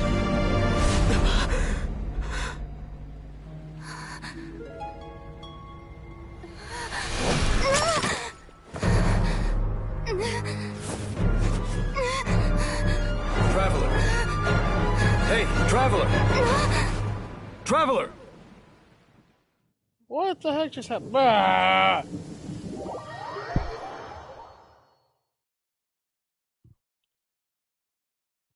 Wait, so my other wait.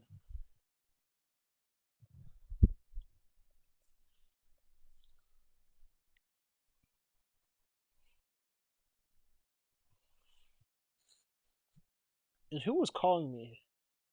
Was it Danes? I can't believe Ethan actually spoke. It was like not even a sentence, but at least he said something.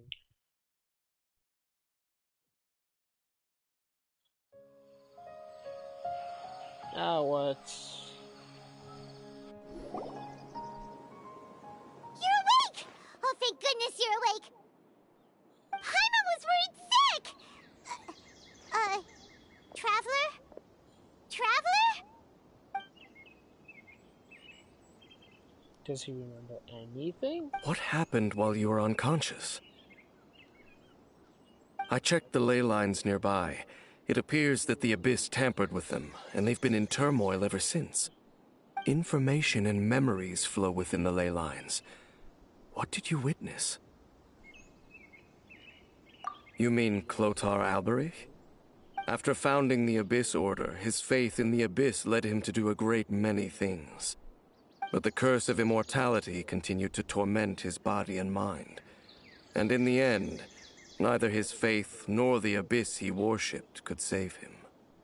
After 100 years, he lost his mind completely and was never seen again. Yet his dark legacy lived on. The defiled statue that we encountered previously was just one perverse product of his use of abyssal power during his life.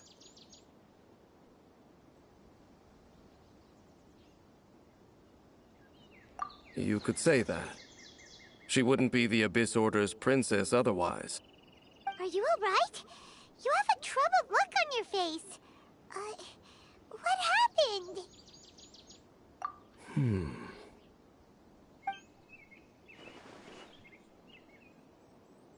So you saw her memories from centuries ago, through your own eyes. It all but defies belief. That explains why you guys weren't present. Still, as I'd suspected, the notion of the Loom of Fate did indeed rear its head during that time. And it seems closely connected to Clotar Alberich's son, Caribert, and what happened to him. And yet your sister never breathed a word of this incident to me. I wonder, was that the moment that she decided to go down this path?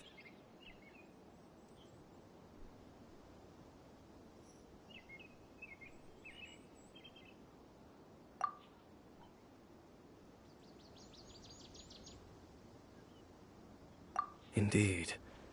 Clearly, this series of events sparked a long period of deep contemplation. This was where it all began.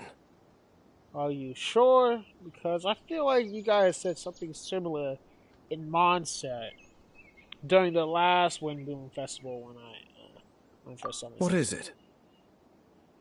I need to know what lies buried in this field. The field? What does that have to do with anything? You mean here? Well, let's start digging and see. You scared the Duke out of Paimon! Did you rebury them yet? A male and female skeleton, buried together. What? Interestingly, the male skeleton appears to have been interred much later, and it's holding a silk scarf in its hand. But what does this mean? And how did you know that there were bodies buried here? How did I? Because, like, he never died. What? That's impossible. Unless Clotar Albery finally found a way to rid himself of the curse. How did he know? Because, like, he never said anything about... This all raises far too many questions. I need time to think, and to search my memories for some missing pieces. We should part ways here. That makes no sense. And plus, what are the skeletons? Huh? You're just gonna leave? Why? You could come with us, you know? It's better that we split up for now. I think that he might have seen you. Who's he? Yes. I have my suspicions as to his identity, but I need to confirm some other details before I can be sure. If the time is right, I will tell you when we next meet. But what do you mean that he saw the Traveler? Bro. How is that possible?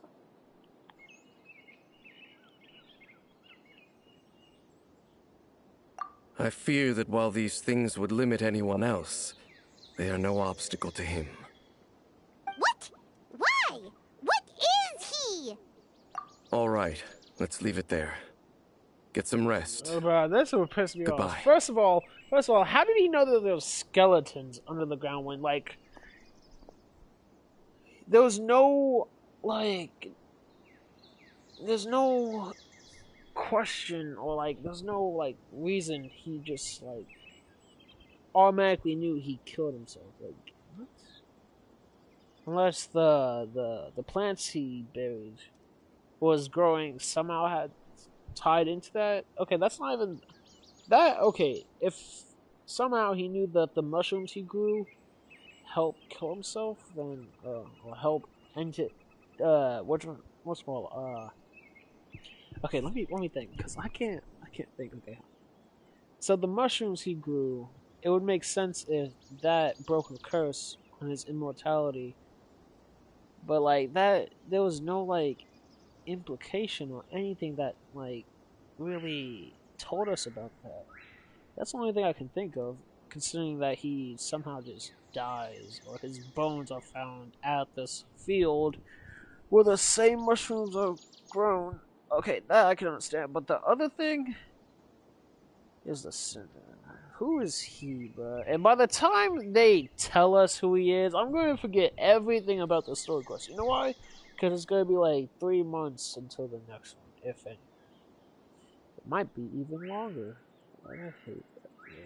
Yeah. It was just getting interesting. It was just like, yeah, seems like go. There goes Dane. And just like that, it's back to being the two of us again, huh?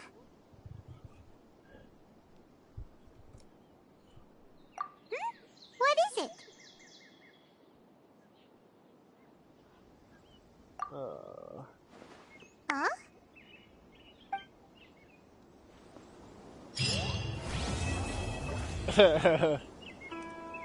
Okay, I'm not gonna cap, bro. I'd prefer saying her over that one dude.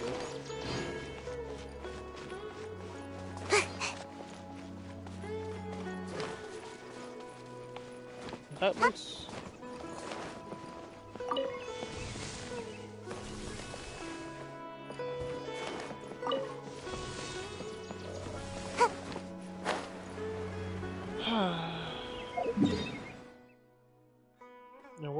rest of the cavern. I'm gonna go into that. Whatchamacallit?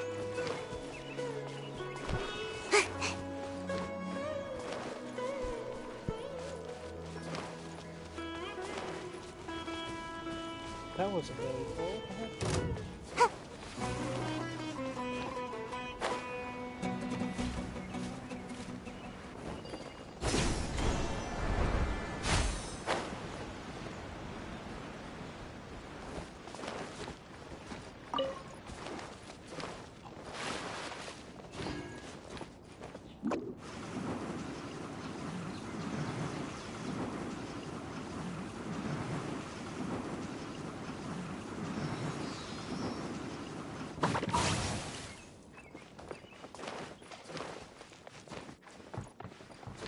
Wait. Yeah, I thought I was about to die.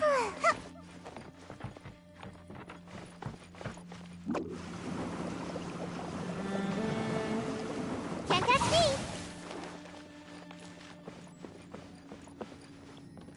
So you're saying this spot led into Sumeru the whole time? That's wild. That is wild.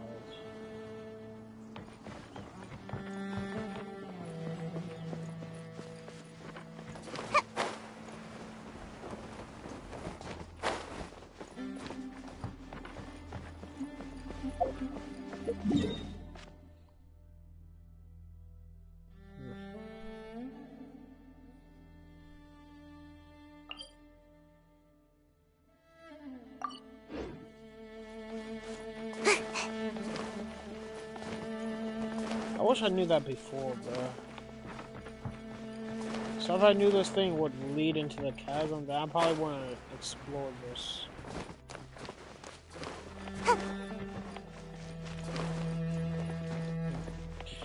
Anyways, that was cool.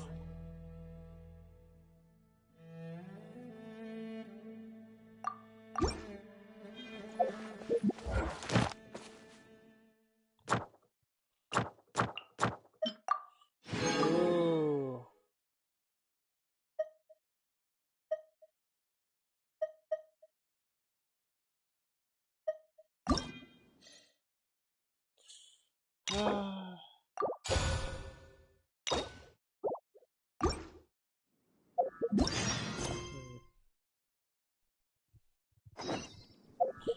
Time to do this.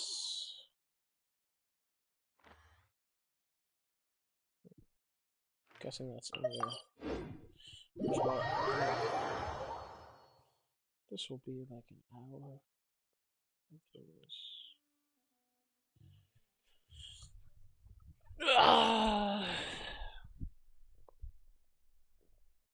This one I'm looking forward to. That was a good story quest. I thought it was gonna be shorter, but like, I'm surprised. Like, I'm like kind of like, I don't know.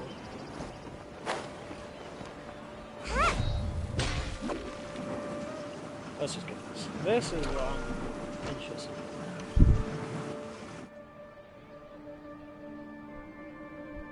And then after this, I'll do. I don't know if it'll be tomorrow. I was trying to remember. What else did we put on our shopping list? Oh, what a mouth-watering smell. Paimon would know the aroma of biryani anywhere. Let's go get some. We can still add it to the list. Yeah, because we well, have... if it isn't the Traveler and Paimon. Wasn't expecting to see you here. Hello there. Oh, it's been quite a while. Huh. So you two are still hanging out together. Dehya, didn't you say last time that you were gonna head back to the desert? Yeah, you lied. I said I was going to resign from being her bodyguard. Not that our friendship was over. We're still the best of friends. The Holmayanis also still post jobs from time to time. Their pay is always generous, so me and the other mercs never pass them up. I told Dehya to just stay at our place when she took one of those jobs a few days ago. My parents were delighted. They even said that it always felt like we were missing someone whenever Dehya wasn't around. That sounds like something they would say, all right. They're always so welcoming. Anyway, the job is already taken care of, so I was gonna head back to the brigade as soon as I finished a little shopping. But the master kept insisting, and I ended up staying for another day. You can stay for as many days as you want, Dehya. Father hasn't even gotten around to treating you to his best dishes yet. You know I'm not the kind of person to stay put in one place like that, my lady. Don't worry, though. There'll always be next time. What? She said they'll treat you to the best dishes! I can't believe you can still refuse that! But wait. Didn't you say last time that you would take me on a trip to the desert? Why don't you just take me with you today, when you leave? Yeah. There are so many places I still haven't visited yet. I'm sorry, my lady, but no can do. There's still a few things I need to take care of back at the brigade. Besides, the desert hasn't exactly been the most peaceful place lately. Oh, come on. Not this again. That's also what you said last time and the time before that. And the time before I know, that. I'm sorry. Just give me some more time, and I promise I'll plan the best trip ever for you. All right, fine. To be perfectly honest, it's not that I wanted to go, it's more like I feel like something is off about you lately. Ever since you first set foot on the estate a few days ago, you've been acting anxious and even paranoid. Whoa. Have you been delaying our trip because you've run into some kind of trouble? Nah, are you kidding? You're worrying too much. Would you swear on that? Friends shouldn't lie to each other, you know.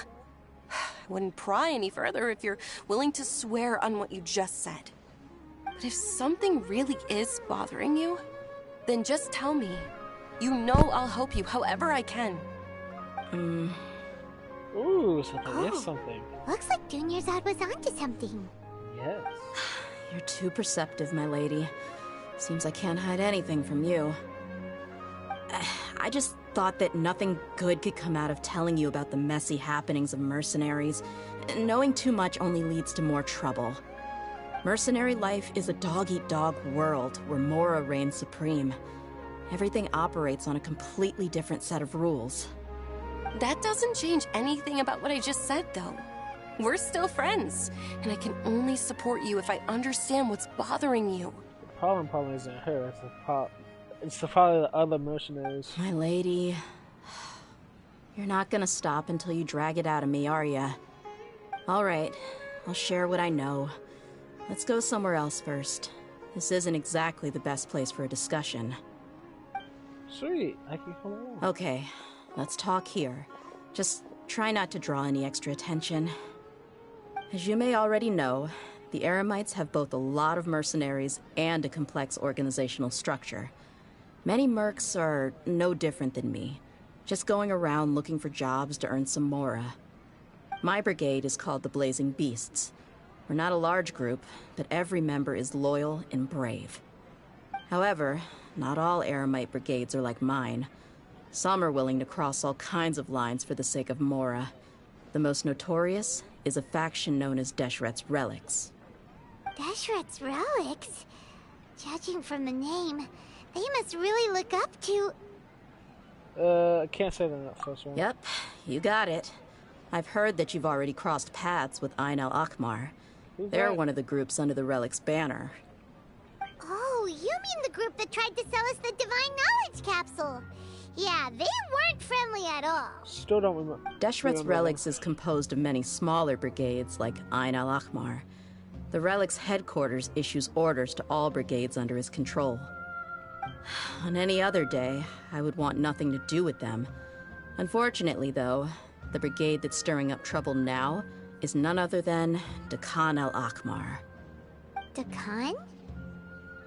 I think it means beard or something. Believe me, it's a really stupid name.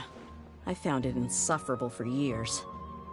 Anyway, the real issue is that Destined al-Akmar is led by my father, Kusela. Oh no! What now? I think I'm starting to understand your anxiety now. But what did they do? I won't go into details, my lady, but they've been involved in a lot of violent incidents. We're talking hundreds. Hundreds? Hundreds? Yep. The scenes tend to be quite gruesome, too. They strip the victims of all their valuables before murdering them. Not only had they targeted merchant caravans and ordinary citizens, but other mercenary brigades as well. That's beyond terrible. They won't even spare their own kind. I don't know how Deshret's relic sees it. All I do know is that Dakan al-Akmar has become more and more aggressive over the last few years. If I don't do something about them, then even my brigade or the people of Aru village could become their next target. I just wish I knew what's driven him to do this. Yeah. How can your father do such terrible things? I don't know. People change. He's always been pretty pathetic. But at least in the past, there were still a few lines that he wouldn't cross. That's setting the bar pretty low. I mean, if he was even remotely decent, then why would I have to leave the brigade and cut all ties with him? He was loud and foolish, with no real sense of purpose. Instead of doing anything useful, he spent most of his time drinking and chasing after women. Of course, the other brigade members were just like him. Their ruckus would go on night after night. Sounds like a nightmare. What about your mother? Did she ever step in to stop them? Unfortunately, I never knew my mother. I'm sorry, Dehya. I didn't know. It's all right, my lady. That's pretty common in mercenary circles. Didn't I mention that my father was chasing after women? I was the result of one of those encounters with some random person. He told me that he wasn't sure who my mother was. And in any case, she never came to see me. He'd say, "You'll be fine as long as you remember to stick with Dad." But even then, he left most of the parenting to the brigade. The one thing I do remember is that he used to tell me stories. But the problem was that he had terrible taste. He only knew a few stories, and even those tended to be pretty stale. They were tales of desert warriors defeating dragons in the forest, or stories of mercenaries rescuing princesses from rebel armies. Sounds like your typical fairy tales. More or less, yeah. They were interesting maybe the first or second time around, but after about 20 repeats, they started to get a little dull. He seemed to think those stories were the best things ever, though. He was so into them that he'd call the whole brigade over and make them perform the whole thing as a play. Even the toys he gave me would all be story props. I'd get helmets, shields, and toy swords. It was only much later when I realized that the shows were more for him than they ever were for me. What an interesting guy. That doesn't sound cute. Yeah, I've always found him pretty childish, but that was something I could just shrug off. I had no reason to despise him. Until I grew up and learned the true face of Deshret's relics for myself. Looting, blackmail, violence, and fraud. They not only accepted such heinous acts, they would even openly boast about them. No one in the brigade was any kind of hero. Instead, my father and his cronies were more like the bad guys that needed to be taken down. Did they really think that as long as they didn't do any of that stuff right in front of me, I would never know? I think I can understand your feelings. The difference between perception and reality must have hit hard. Yeah, but don't worry, my lady. It's all water under the bridge to me now. I had a huge argument with my father and left that place behind for good. I'm not investigating them due to any bitter feelings I still have towards my father. I just want to protect those that are close to me.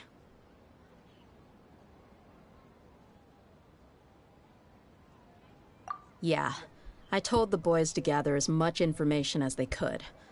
Most of the reports concern violent incidents, but there's also some talk of smuggling. I see. But isn't this investigation incredibly dangerous? It is, but every mercenary lives life on the edge. It's a lifestyle that I enjoy. That may be true, but it'll be impossible for those who care about you not to worry. Well, now you get why I didn't want to share any of this with you. What should we do? They both have valid concerns. Huh? The But main there's no character. need for you to get caught up in this mess, too. What Well, he's super tough, so if he went into the desert with you, then Paimon bets the problem will be solved in no time. Let's go in there and start off. I'm inclined to agree. I'd feel a lot more at ease if you took him along to help. I'll do my best. I'll wait for news from you in the city until then. Please, stay safe. I'm honored that you care so much for me, my lady. All right, then let's get moving. Our first stop will be Caravan Rebot, where we can catch up a bit with my fellow mercs.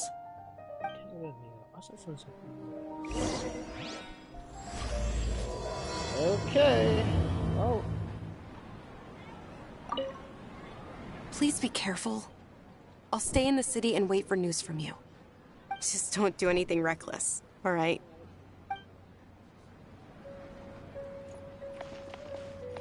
Caravan.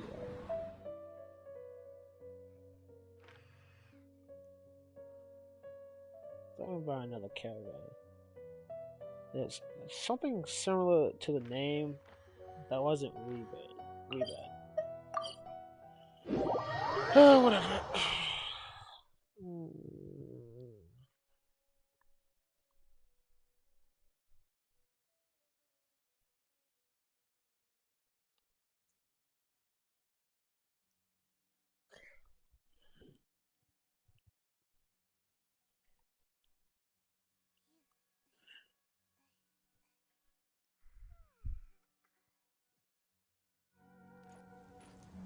I'm out of here! I want to do that right.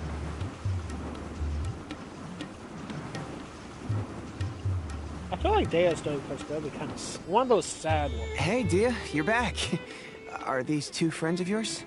No, we're NPCs. Oh, so you've already become like one of us then?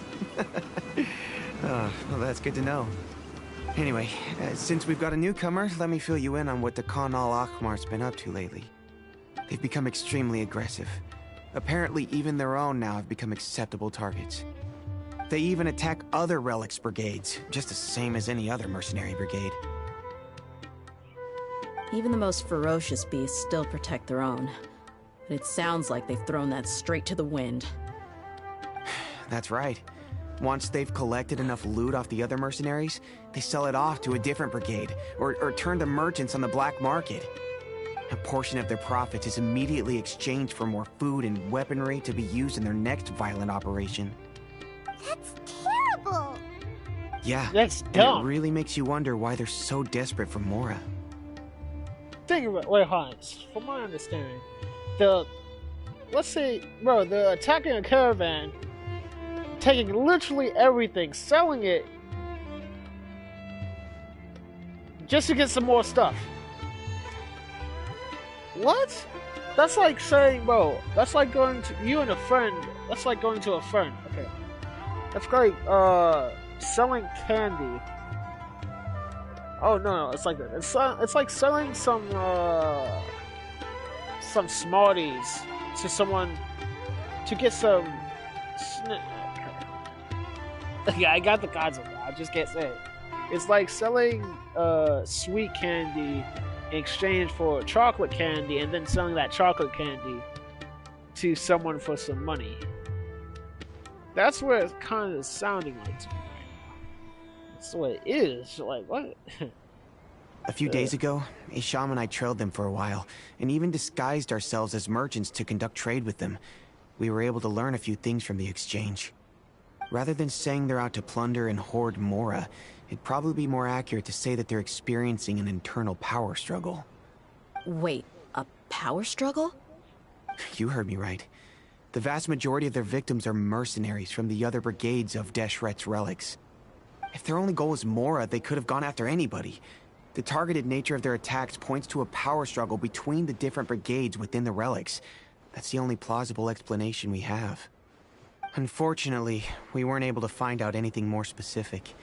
It seems they're also trying to keep things under wraps. Oh, one last thing we discovered was that over the past few years, as the Khan al-Ahmar became more and more active, Deshret's relics as a whole became a lot weaker. To cause so much damage. That somehow makes things even more confusing. It sounds mighty strange to me, too. Haroon, you can leave the rest of the investigation to us. Gotta say, though, I didn't expect you to go on a whole undercover mission during the few days I was gone. Sounds like you were really putting your necks on the line, no? Nah, it was nothing. We're just as concerned about the situation as you are. The Khan al-Ahmar is your father's crew, after all. What he said. Besides, Dehya, haven't you done more dangerous things than all of us combined? What we did is nothing compared to your experiences. Yeah. And while they went to talk with Khan al-Ahmar, I took a look at the last camp they attacked. Any survivors of the attack were already long gone. There was nothing of value left in the camp. Ah, Hisham and Khalaf. You're here too. We rushed over as soon as we saw you come into Caravan Ribat. Although this new friend of yours looks a little green behind the ears, I'm sensing a special vibe from him. Now that we know you'll have a capable partner with you, we can also rest easy. Hey, what about Paimon? Feel anything special? Oh, you're also planning to tag along with them? Yeah, that's my question. question. Paimon is the traveler's most important guide. Wherever he goes, Paimon will follow. Oh, in that case, then you'd better take care of her too, Dehya. Don't underestimate Paimon! Don't worry about her. She may look tiny and helpless, but she's been through just as many battles as the traveler here. She's been through, not in, through. Even if she had only survived on sheer luck, then that alone would still make her quite formidable. I had no idea. I guess I shouldn't judge by appearances. Oh, one other thing, Dehya. No. When you're free, why don't you update the deputy about your upcoming schedule? We held another recruitment event a few days ago, but everyone only came to see the Flame Mane. You weren't around at the time, so people were pretty disappointed to only find our crew of rough, unkempt guys. The deputy put a lot of effort into the event, but it was basically for nothing. Only a few people chose to stay, and that really got to him. Sorry to hear that. I'll be sure to bring him some great liquor next time. I left in a hurry, and I couldn't make it back in time for the event. Gotta admit, I can understand their disappointment, though.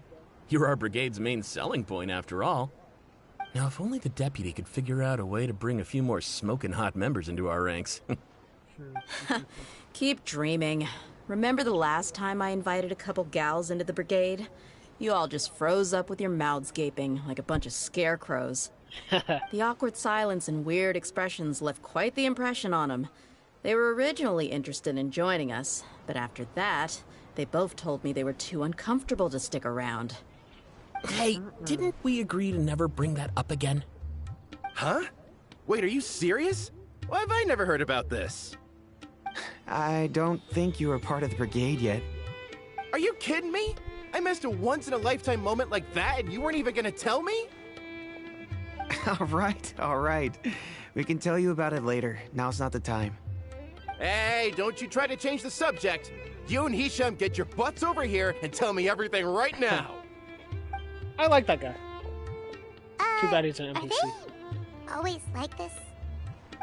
More or less. There aren't many rules or graces when it comes to mercenaries.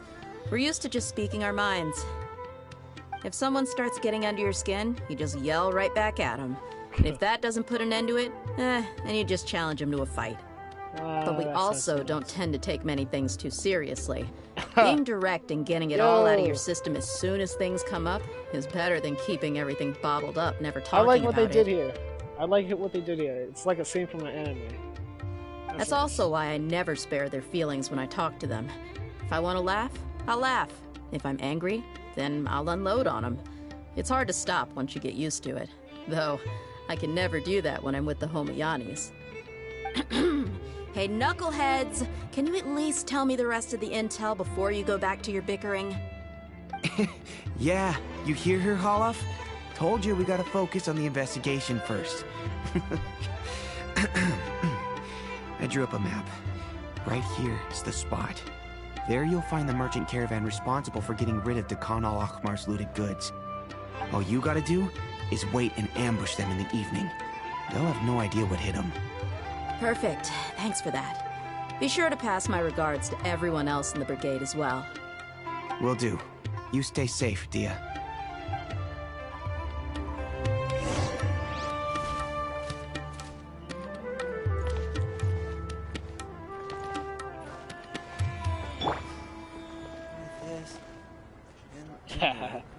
Now, like I said, the two ladies Dehya brought with her were also like super mercs. I'm talking same level as Flamebane here. I wonder who they are. Oh, you should have seen it. The aura of the two of them when they were standing together, it was incredible. I was just at a loss for words, that's all. Imagine one of them was Candace. Oh, so pathetic. Hey! Shut up! Travelers and visitors, don't miss out. Now, like I said, oh, you should have... Ah. Hey!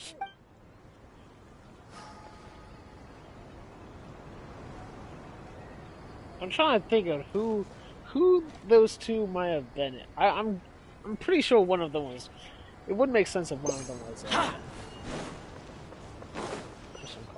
Actually, that's good, but maybe not. Maybe it wasn't Candace because.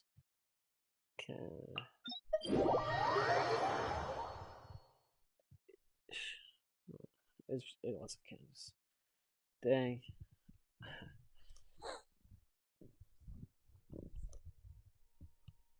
Could have been.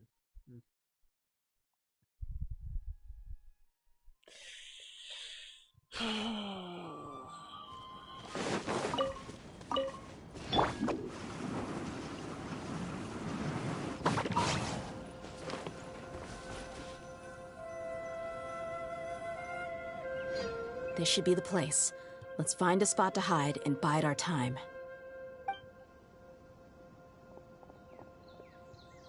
It's gonna come down to a fight one way or another, so let's all be careful. No need to worry. He knows his way around a fight.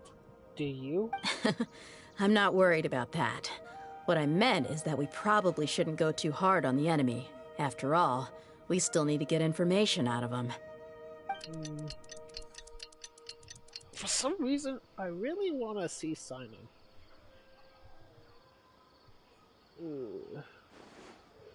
Here they come. You ready? Let's not give them a chance to react and end this quickly. Ha! We just jumped the fools! Why can't we do this a lot more? Ooh! A claymore that I would really like. The one time I'm not broken.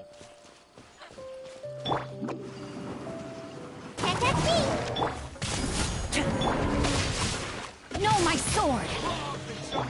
Buckle up!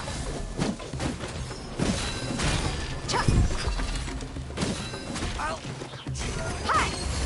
Hi! Ah! Wait.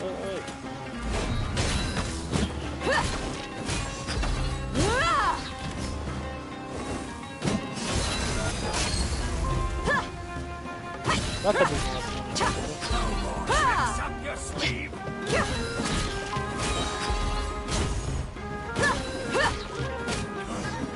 No! I just wanted to use the ultimate.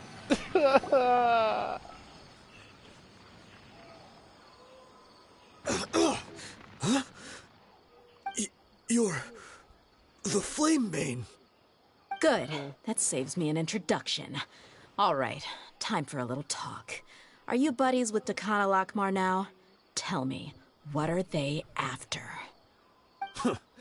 You know the code of being a mercenary just like everyone else. The first rule is to never divulge key information about our employer. What makes you think I'd talk? Because you're an NPC. That might have worked on an amateur, but I know you're just looking to protect your reputation. Think about it, though. What's your reputation worth if you won't have the other tools you need to succeed in this line of work? Tools like, I don't know, your limbs or eyes? You've got 5 seconds. You might want to think twice about how much your employer's information is worth to you.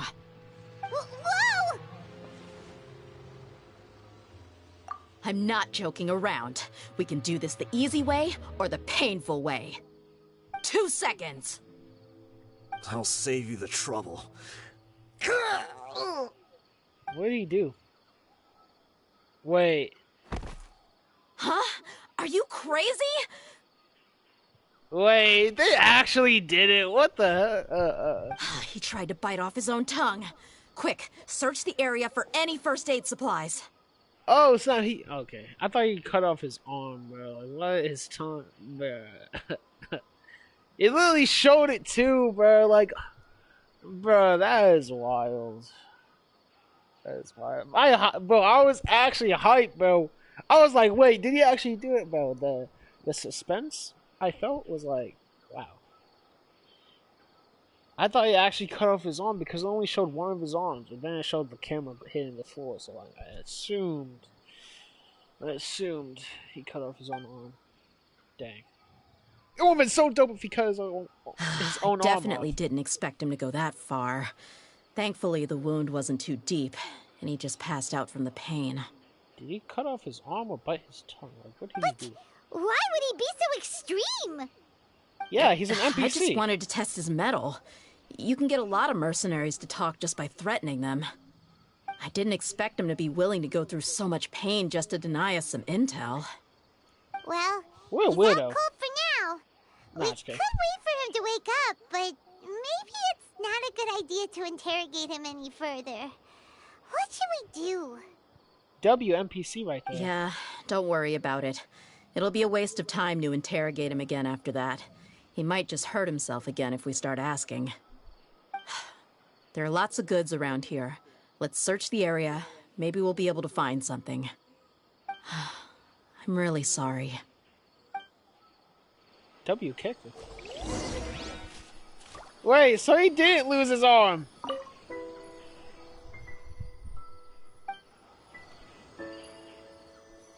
A touch of frost. Now he's really hurt. You know what would be funny? If Chongyun's sword just crashes him. But I'm gonna wait. I wouldn't been. Oh my god, I wouldn't have died laughing. We found a piece of paper with a bunch of names. Let me take a look. Oh, I didn't. If this really is a merchant caravan, they should have a record of their transactions. Yep. I see an entry for Dakana Lakmar right here. Kusela, Idrisi, Bashar, and Takriti. What's that mean? All familiar names. Yeah. Dakana Lakmar has been trading for a hefty supply of food, weapons, and medicine. It seems that in the past, they used to receive some canned knowledge as well. This caravan is just one link in their logistics chain. Once in the rainforest, the caravan will exchange the looted goods for Mora, and the funds will then be passed to a specific person. That person will then pack the caravan full of necessary goods, which will then be brought right back to Dakana Lakmar. Wait, why is there no Mora value recorded for the final transaction? No value? Yeah. Every transaction before the last one was marked with an exact amount of Mora, but the final one, where they paid for everything to be brought back to the desert, was simply marked as delivered. Perhaps. But they couldn't have known how much they would make off selling the loot. Do they not care about profit margins at all? Anyway, the next part's the records of the goods themselves. There are a lot of entries. Everything was probably sourced from the rainforest. Huh? What's wrong? Shazamon Homayani? Whoa. Dunyarzad's mom? Homayani? You mean Dunyarzad's family? Could it just be another family with the same last name? Yeah, that makes total sense. I'd be surprised to find someone with the exact same first and last name. Shazamon Homayani is Dunyarzad's father, and the head of the Homayani family. What? Okay, I kind of knew. Just what the heck is going on here? Calm down. I'm sorry. You're right. I'll consider what we found and not jump to conclusions just yet. Looks like you're not gonna get some of that home cooking just yet, Dehya. But what this piece of paper confirms is that the Homayani family has been providing goods to Dakana Lakmar.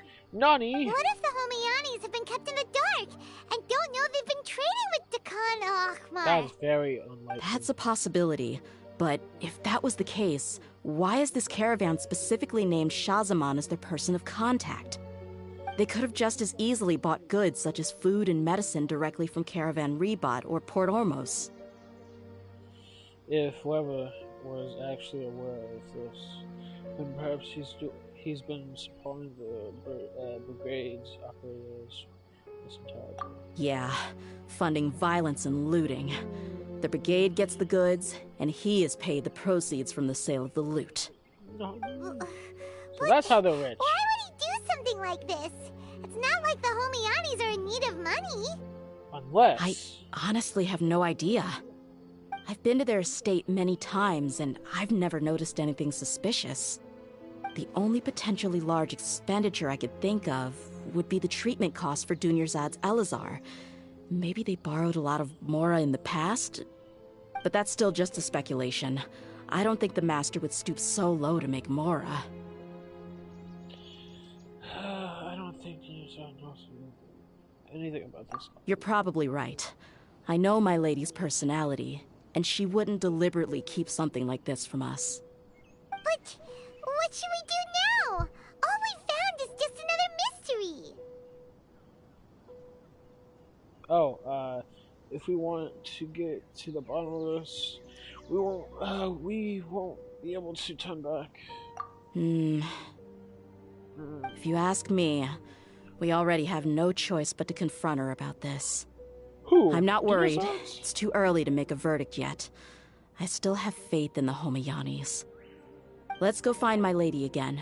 We'll tell her everything and see if she's willing to lend us her support. Wouldn't that put her in If we're lucky, we can not only figure out the mystery of this paper, but also follow the trail of breadcrumbs to the people responsible at Dekhan al-Akmar. Dehya, are you sure this is the best decision? What if instead of getting the help we need, we just end up revealing everything we've discovered to the enemy? I've considered that possibility. But even still, I want to tell her what we found. I think I owe her that much. True friendship is built on trust. She showed genuine concern for me when we first brought up the topic. I can't repay her kindness with doubt and suspicion. That's not how I deal with people. You're right. Paimon wants to trust Dunyarzad too. Oh, I hope we'll be able to be of help to her. Yeah. Let's pay another visit to Sumeru City.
Oh, she was right. Wait, isn't this whatchamacallit's house?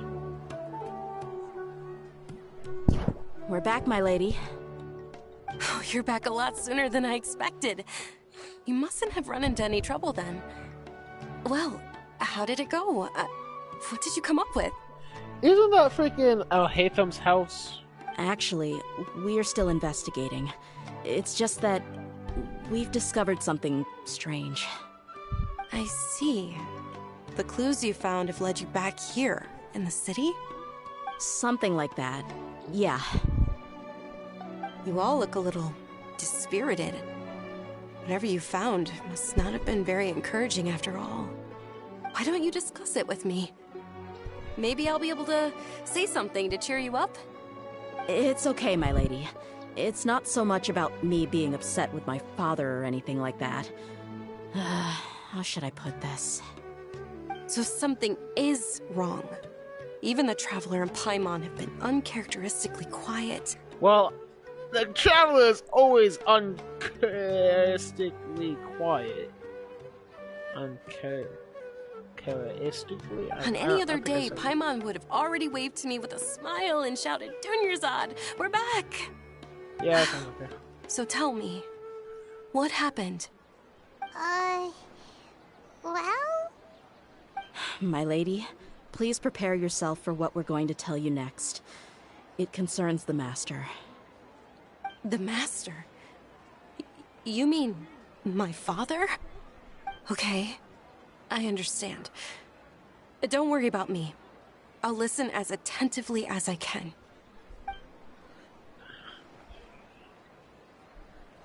My father has been supplying goods to Dakan al-Akmar? Oh no! Yeah, it makes as little sense to us as it does to you. I've never doubted the Master's integrity, so I'm having a real hard time rationalizing how he could ever support an infamous brigade like them. Maybe he's not actually aware of the full story and just stumbled into the deal by accident. Phone's like 9% there. I can't help but agree with the Traveler. Huh? You mean you feel the same way, Dunyarzad? Thank you for sharing all this information with me.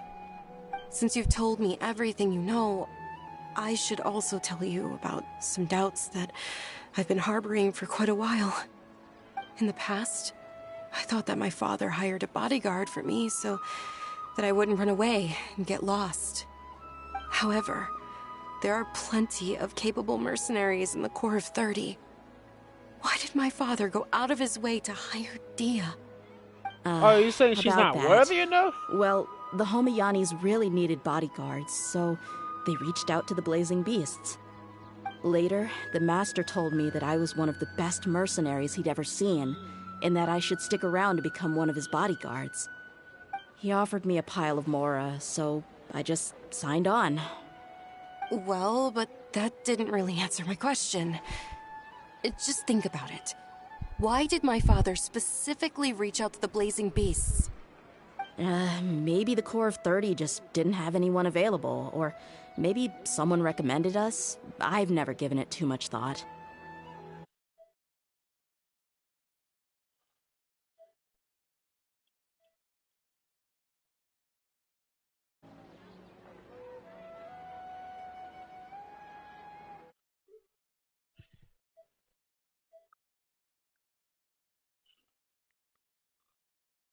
Oh my god, I thought I ended soon.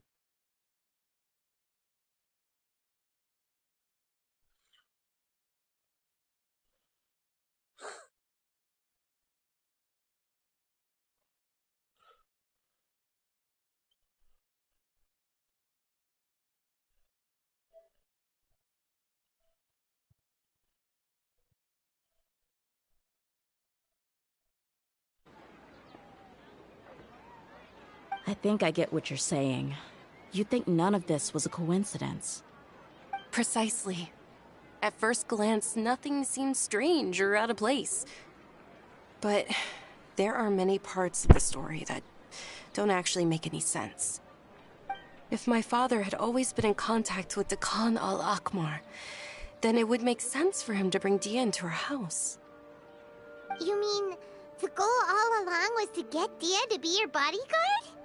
But why? No, that's too much of a stretch. I cut all ties with my father a long time ago.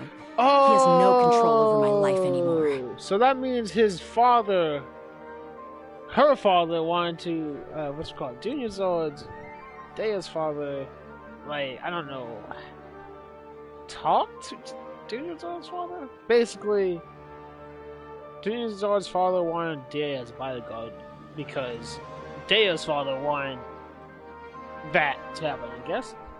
I don't know how to explain it. But that still doesn't rule out the possibility that your father has still been trying to influence your life without you knowing. So, the Master was not likely an innocent victim in all of this?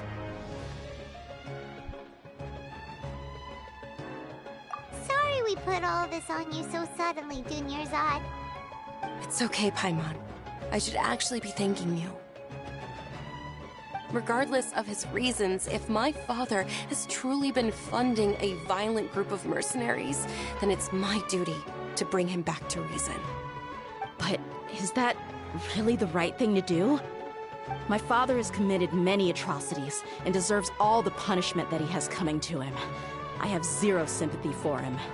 You may call me an ungrateful child, but my feelings will remain the same.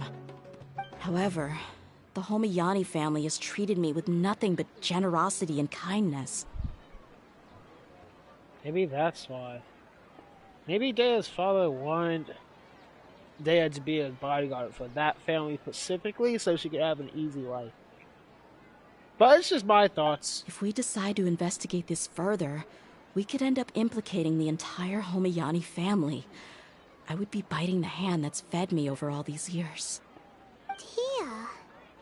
It's alright, Dehya. If anyone were to ask, you could always just say that I'm the one who instructed you to get to the bottom of this. You don't have to do that, my lady.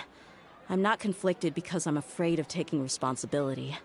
Besides, you're the one we should all be worried about right now. I need to use the bathroom. Hey! It's still too early to give up hope! What was that thing about friendship again? How you forget? Right, yeah, trust! You said that yourself, Dehya! Besides, there's no point on getting all riled up before we've confirmed all the facts!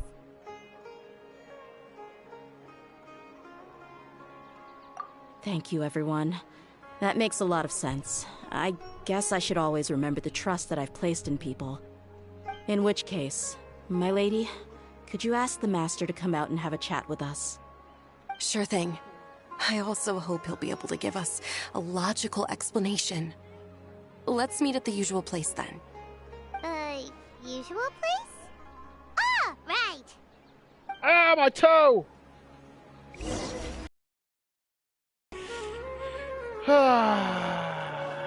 Wait, speaking of, yeah, this is freaking...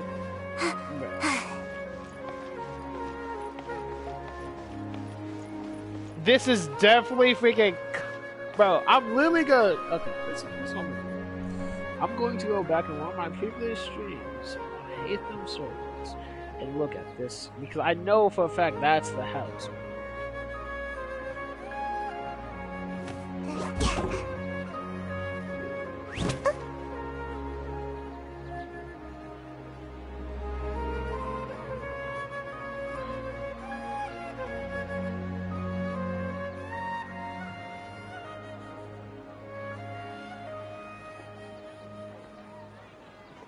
It is, bro. What the heck? This is the house, bro. Like, they couldn't change it or anything, bro. Wait. This isn't the house, okay?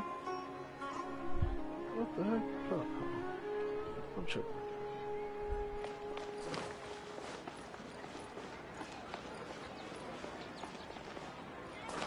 That's not the same design.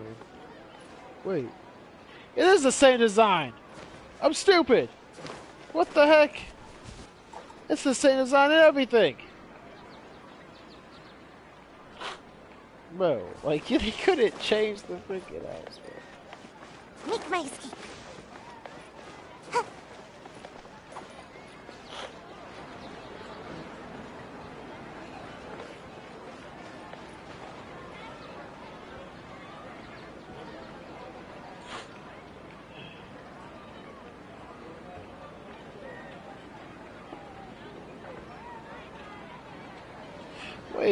Wait, maybe that's not the stairs.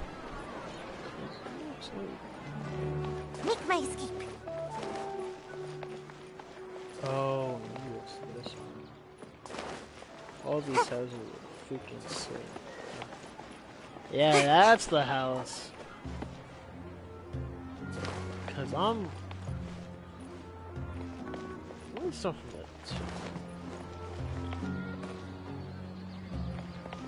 Down here. So okay, so this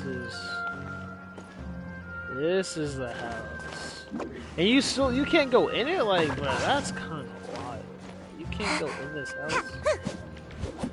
That's freaking wild. Well, that's the house. And that's Dehya's. Wait, so Kaya and whoever his name is live right above Dehya's yard. That's just weird. Rich people live right next to the academia, huh? I can't. I'll take my hand out. A second. Not even a second.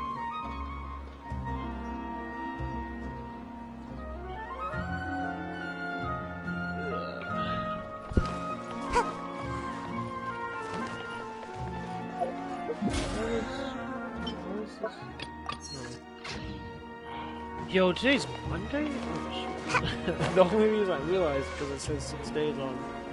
What's it called?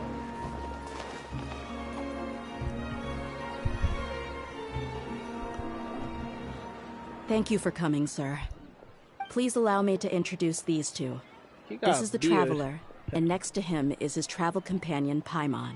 The most useful. Ah, yes. My daughter has mentioned them from time to time. It's a privilege to finally meet them in person. But we may skip all the pleasantries for now. What is the important matter you wish to discuss with me today? You're an imposter! Well, we wanted to bring this transaction record to your attention. There's something on this record that we're all pretty curious about. So, that's what you found? Huh. Seems like I can't keep everything from you much longer. Yeah. If you wouldn't mind, we'd like an explanation. Well, it's a long and difficult story. And to be perfectly honest, I'm not sure if I'm doing the right thing. What I do know, though, Dehya, is that the truth will bring you no solace. If anything, it will likely cause you a great amount of anguish. Wait, me? Yes. Yeah. I understand perfectly why you came to see me. And I am touched by your collective commitment to do the right thing. But knowledge always comes at a price. And sometimes, as they say, ignorance is bliss. Your father, Kusela, and I both believed that. Of course, you have the right to seek and learn the truth, but I must warn you. The facts of this matter may reduce everything you've built for yourself into sand, blowing in the wind. If you must proceed, then Kusela's heartfelt efforts will also fade into the wind like a fleeting mirage. His heartfelt efforts? I'm sorry, sir, but I'm not sure I follow. I've made it this far in life without a single drop of my father's support. I have my own ideals and ways of looking at the world, as well as people and causes that I've chosen to cherish and fight for. None of these things have anything to do with him. I came here today to support you as the head of the Homayani family. No warning will change my stance on that. I understand. Then let me tell you a little story. I guessed Our family once needed to take a trip to the desert when Dunyarzad was just a baby. Along the way, we were attacked by bandits. They had superior numbers and quickly overpowered our bodyguards. When all seemed lost, a group of passerby Eremites lent us their support. Those Eremites were Kusela's brigade, Dekhan al-Ahmar. Nani? Kusela's men told me that the attackers were Eremite mercenaries, just like themselves. I was shocked. Why would Dekhan al-Ahmar go so far to save us and not spare the fellow Eremites? Kusela was grinning and walked over to play with baby Dunyarzad. She was startled by his unfamiliar face and nearly started crying. Really? I never knew. He said that he had no particular reason to help us. He just took pity on us because he had a daughter about the same age. We started talking about our children, and I sensed that he was a devoted father. To repay his kindness, I hired his brigade to help out at our estate for a time, and offered everyone generous remuneration. So, that's what happened. It was many years before I saw him again. Flashback! I almost didn't recognize him the next time he came knocking on my door. The man I knew to be strong and healthy had been reduced to a shell of himself. He couldn't even walk anymore without his cane. So, what happened to him? He was perfectly fine when I left the brigade. I'm not too sure myself.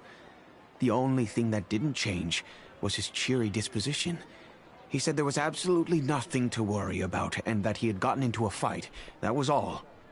He then suddenly asked me if Dunyarzad, now that she had grown, would need a bodyguard of her own.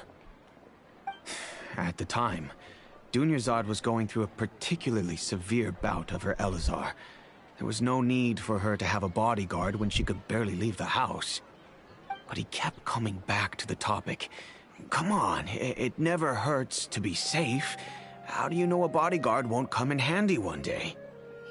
I was completely lost at first, until he recommended the Blazing Beasts, and in particular, a mercenary named Dehya.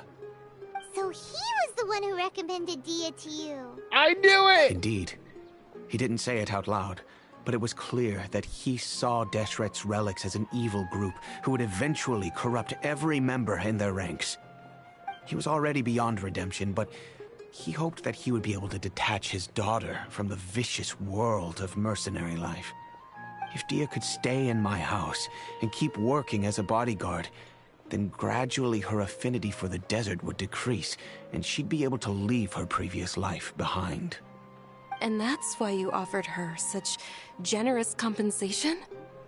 Yes, but not just because of that. From the moment that he asked me for that favor, I also began to see Dehya as my own daughter. And that's also why I tried to persuade you to stay when you asked for permission to leave.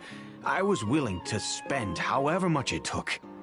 Kusela saved my daughter and I all those years ago in the desert.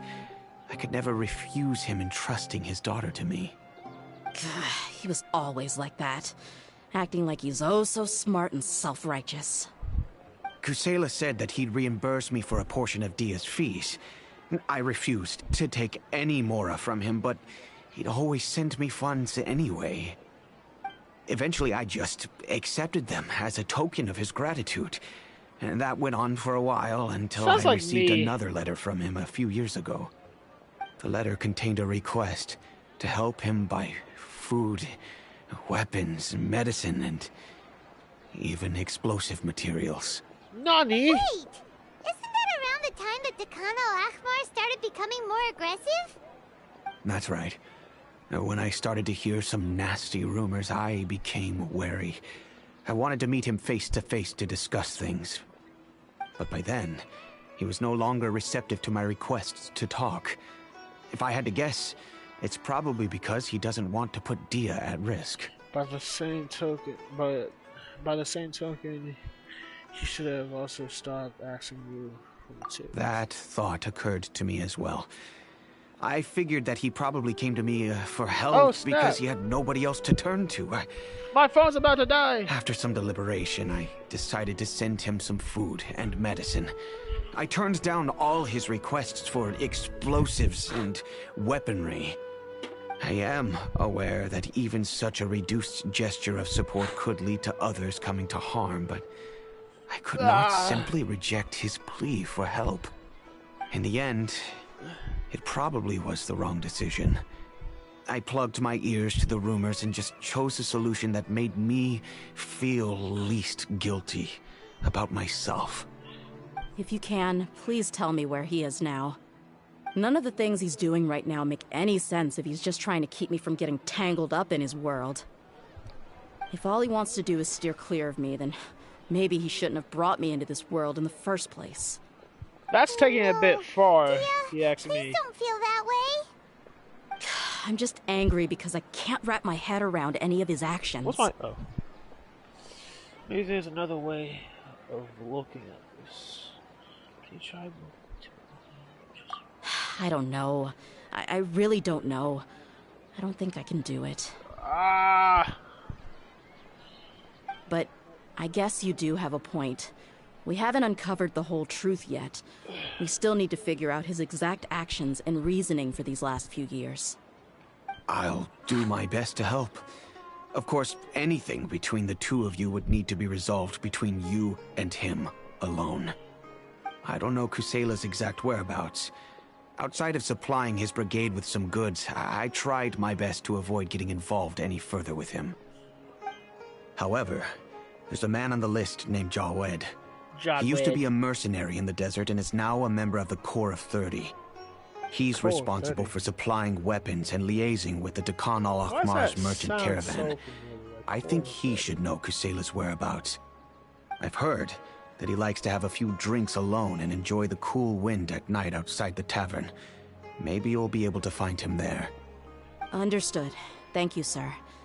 Then I guess this is bye for now, unless... I'll stay and be with my father here. To be honest, I'm still a little dazed and haven't finished processing everything quite yet. My father has indeed done something wrong, but if I think about it, I'm also not sure if there was a right way to handle this problem. I feel like our only course of action is to turn everything we know over to the Corps of 30 and let them render judgment. Yes. I am prepared to accept whatever verdict they choose. It's time to face my mistakes. To be honest, I don't think he made any mistakes. You're helping a friend!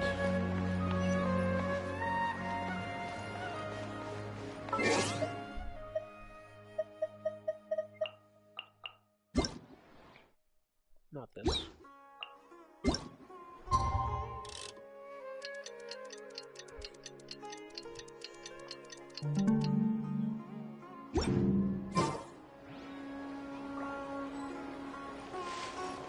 Is it not nighttime right now? Oh. Bye! Bye! I can't want to do that again.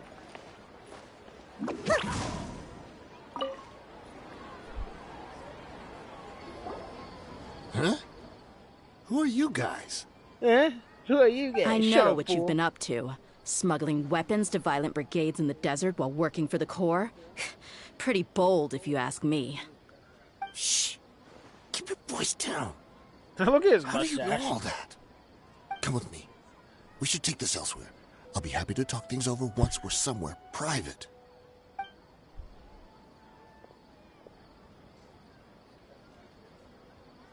This place should do. All right. Back to my question. How did you all know about me? Don't worry about that for now. You know what kind of punishment you'll face once we report you to the Corps, I assume. Wait. There's no need to jump the gun. Let's talk this out. What are your terms?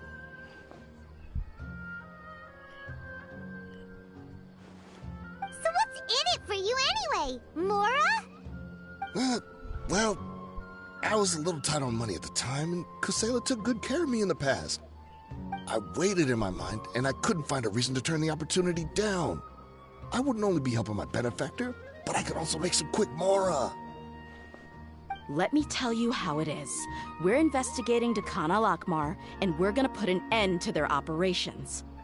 If you provide some help for us, then we might just put in a good word later to reduce the terms of your punishment. Hey, why don't we discuss this a little first? Listen, I made quite a bit of Mora from my last run. You just give me a number, and I'm sure we can... Shut it. My patience is running out. You should know when a mercenary is after something other than money. All right, sheesh. But you gotta promise you'll put in some nice words for me later. They're always on the move. Here's the spot they were at the last time I made my delivery to the desert. Feel free to go have a look. I'm just telling you, though, it's not on me if they're not there anymore. Sure. And then you can forget about any nice words from us. Hey, come on. Now you're just being unreasonable. Really? And how do I know you're not leading us straight into a trap? Don't forget, you're the one with no bargaining chips. All right, I get it. Why don't you go take a look, and if they're not there anymore, I'll try to figure out something else for y'all. Now that's more like it. Let's move. And as for you, try to stick around the city until we get back. You don't want us to call the folks from the Corps and have them drag you back to the city.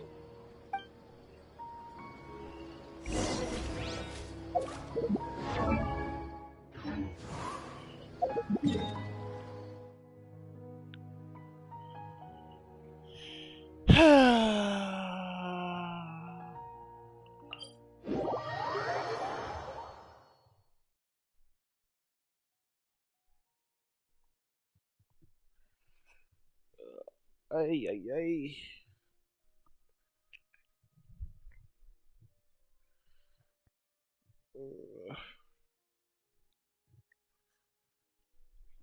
Ay, Dios mío. Dios mío. Make my escape.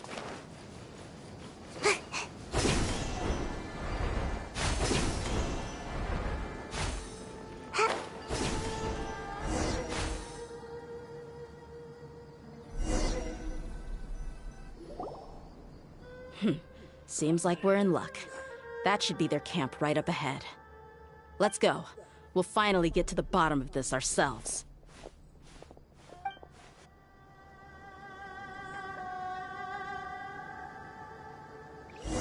I'm here to see Kusela. Tell him to get out here. Dehya, why are you here?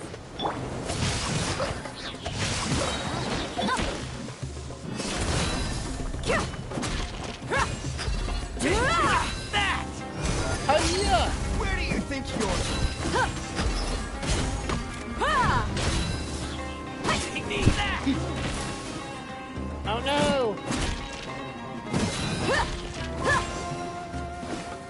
Take that! Look alive!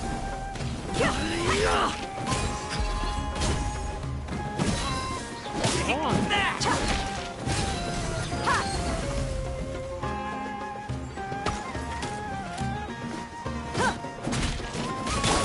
Fire it up! Buckle up! You're dead meat! Haven't you all done enough? Wow, as soon as I... So are you also here to stop us? Stay out of this. It's got nothing to do with you.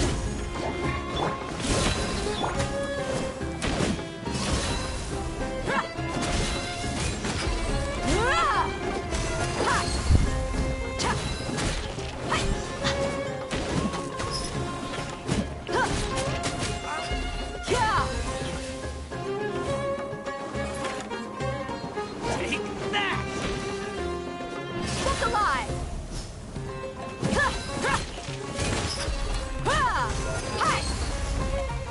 I'll take one. Don't get too close!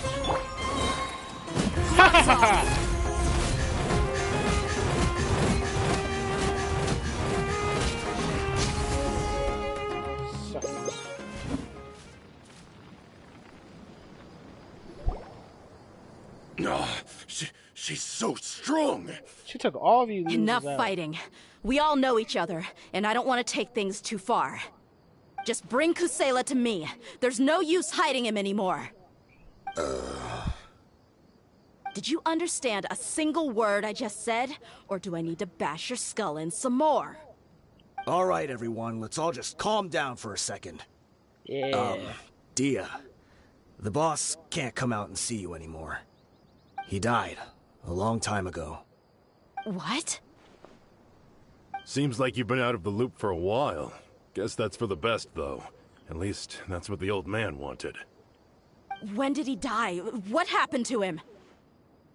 A few years ago, Kusela broke up Dakan al-Ahmar and went to the Deshret's Relics headquarters by himself. So is that when you guys started acting up? We would prefer to call it taking revenge. Every last person in Deshret's Relics must pay in blood for what they did. WT right here. It was all motivations motivated by revenge. Let me start from the beginning. Dehya, do you know how the head of the Relics maintained order internally? Overwhelming strength and unquestionable authority? Those were a part of it, yes.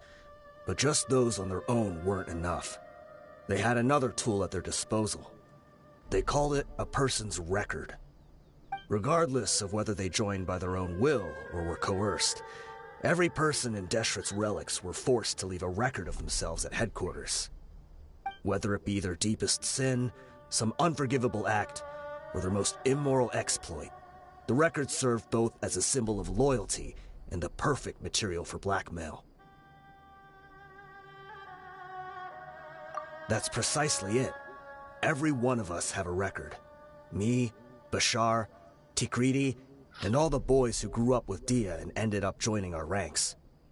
But you, Dehya, you were never asked to provide a record, were you? I never even knew this was a requirement. You were probably the only person in all of Deshret's relics who didn't know about it.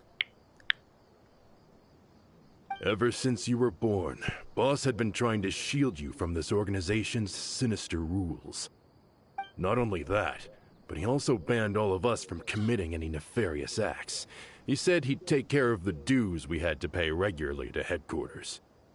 But in the end, he was just an ordinary person. What could he do?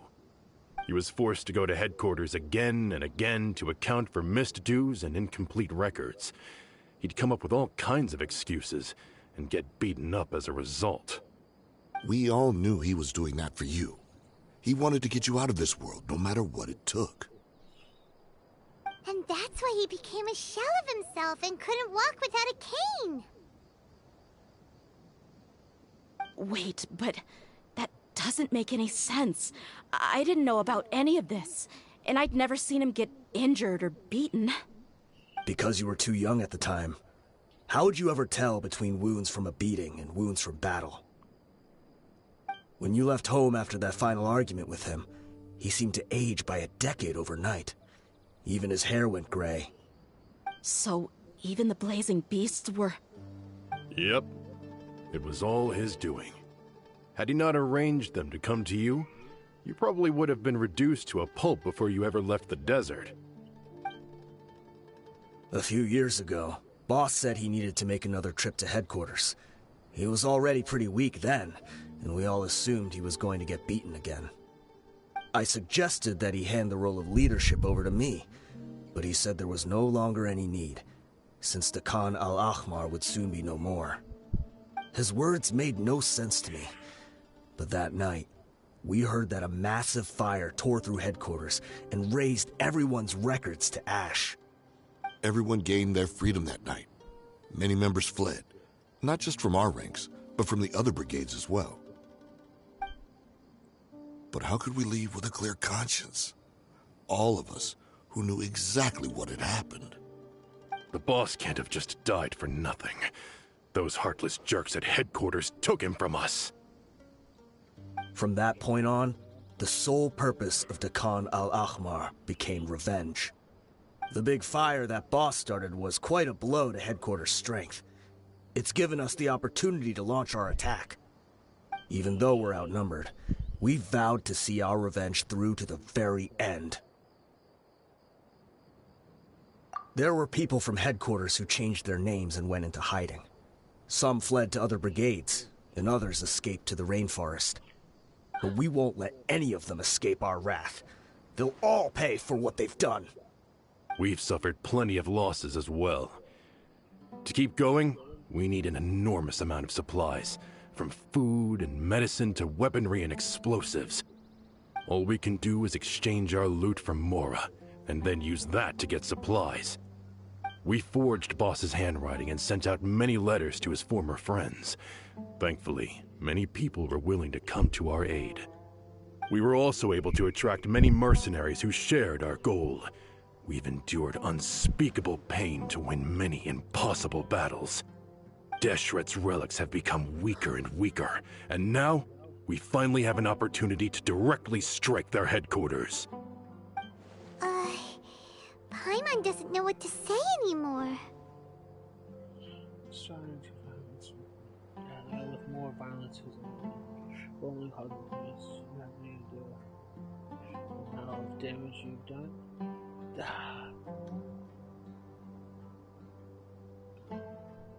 I don't care less. But W team right there. We do know right from wrong, but we were sinners from the very beginning. We do not deserve the freedom that the boss won for us with his life.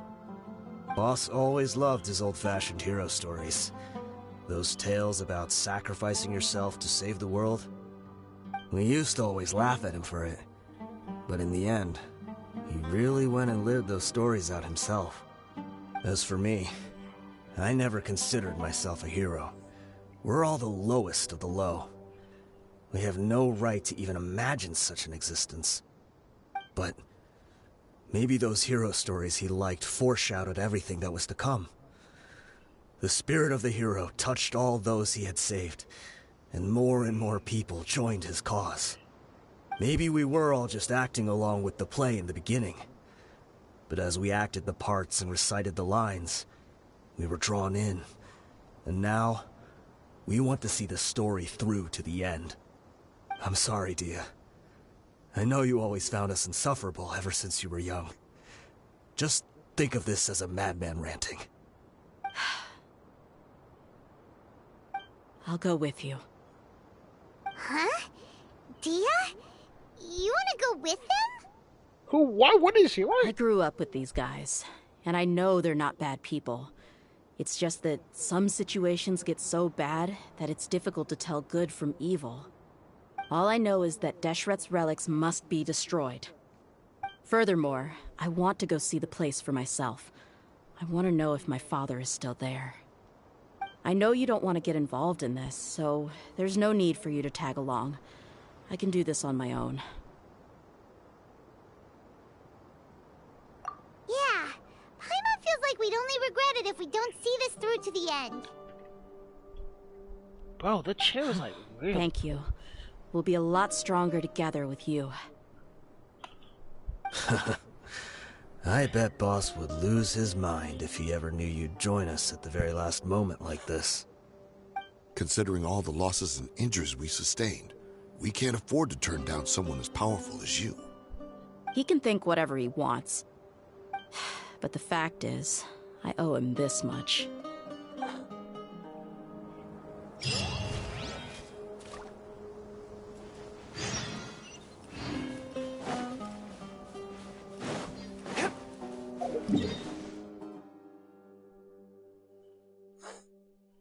Oh my god, all the way in the middle of nowhere.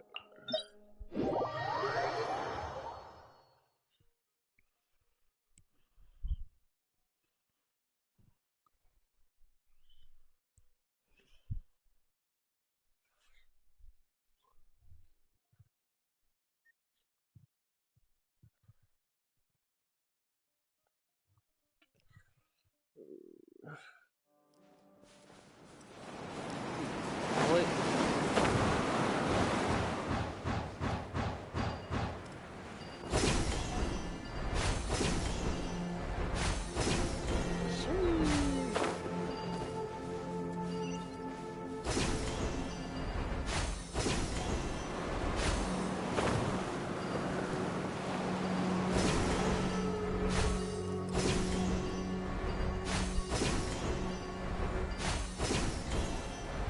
Is this the entrance? We sure didn't run into much trouble on the way here. Should be. I don't think they have enough manpower left to post guards and defend their perimeters.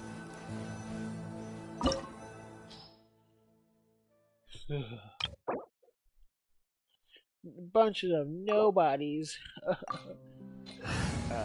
Just because. I was gonna bring Kazuya, but like, nah. I kind of regret that. Nah. I kind of want to bring Venti, but it's too late. It's too late now.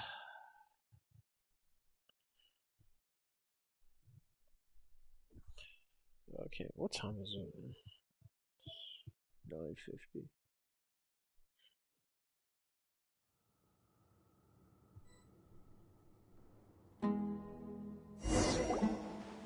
Wow. Paimon didn't expect it to look like this on the inside. They should all be holed up in here. Don't know how many people they've got left, though. Who cares? We'll round up all of them. Still, we should be careful. Even if they've only got one shot left, it could still take us out. I've fought in many situations like this before. Have you? We'll know what they're really capable of once we've landed some hits on them. Deshret's relics may have been a force to be reckoned with before, but their name means nothing now.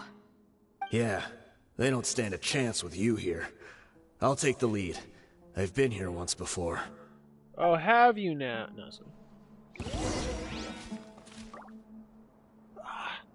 there's something... I have to get it later. Anyways, let's...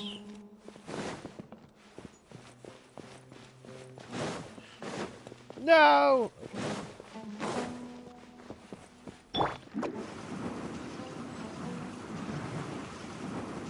I'm out of here! What's that?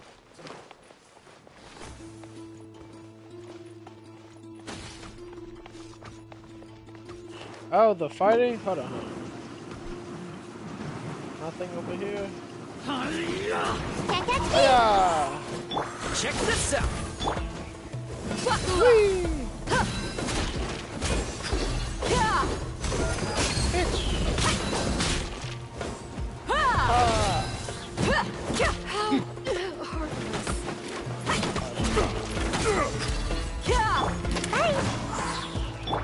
Don't get too close. Look alive!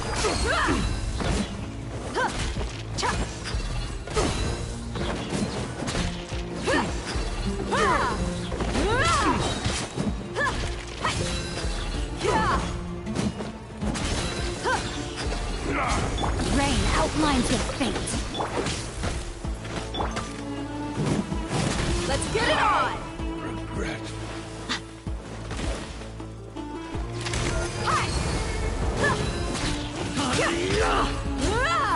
Where do you think you're going?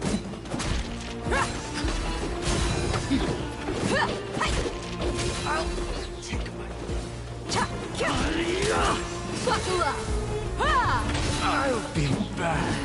A new punching bag. You're dead meat! Need.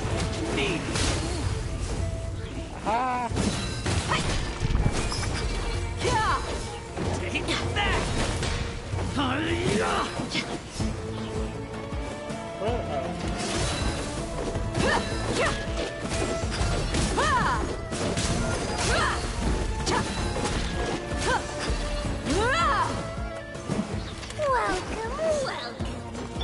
Check this out!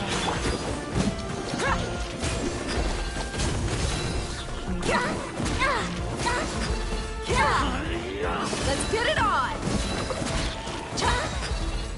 Gloves off!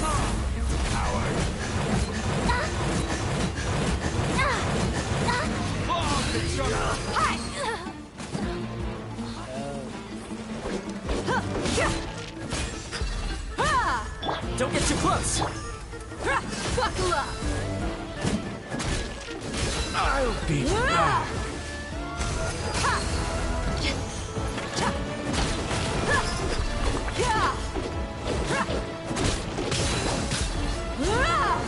No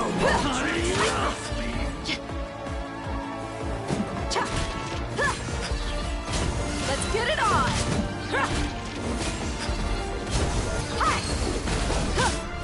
It's so fun using her.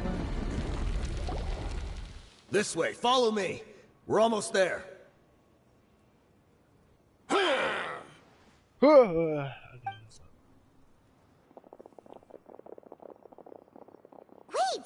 They went charging ahead without checking for any traps! Hey, you guys okay? It seems like we just got trapped in here. Don't think we triggered anything else. Watch out, the enemy's coming from ahead. Well, now that things have come to this, seems we'll have to fight our way through. Don't worry about us. We knew something like this could happen. Go and take a look around. There could still be another way through. Let's go! We can't let the boss down. Let's check if there's another way. The sooner we can make it through to help them, the better. Let's see. I think I see a way through over there, but it's being blocked by something. Let's try our luck with that mechanism. Okay, let's go! Obviously. I'm gonna go the opposite way, just to see if there's anything. Okay.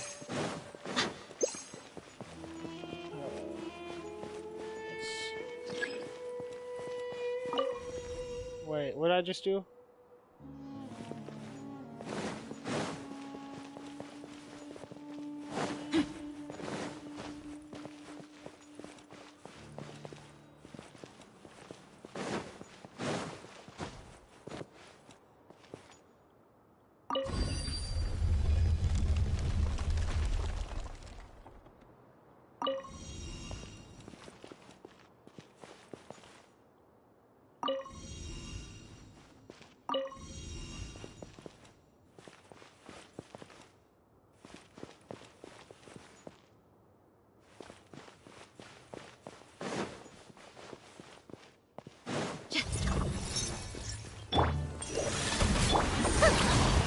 Check this out! No, my sword! Rain outlines your fate.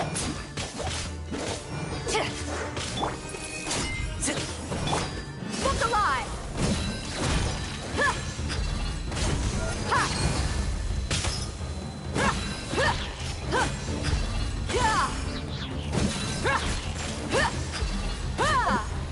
Fire it up!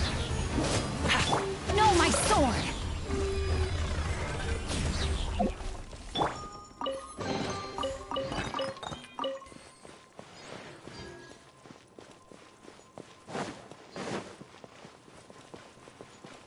Another mechanism like the one before, but this one's being blocked off in the middle. We just need to adjust it a little.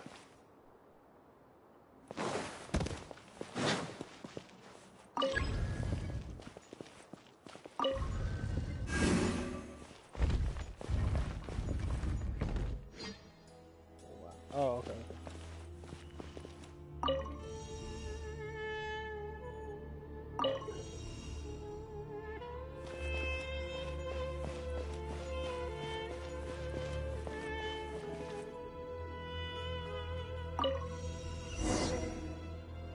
Okay, but what about this one?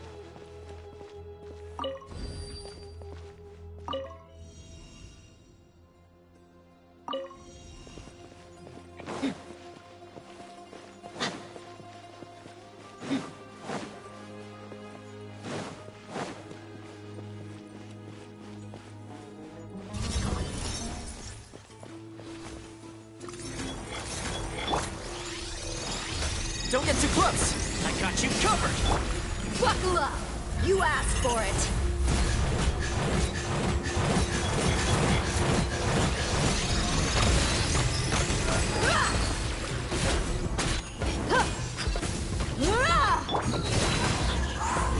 Fire it up! Swift and merciful! From whence you came!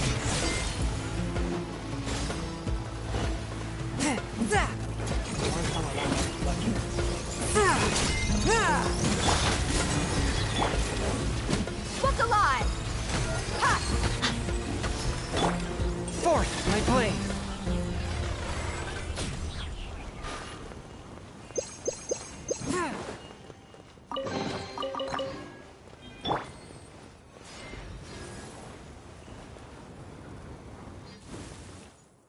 Buckle up!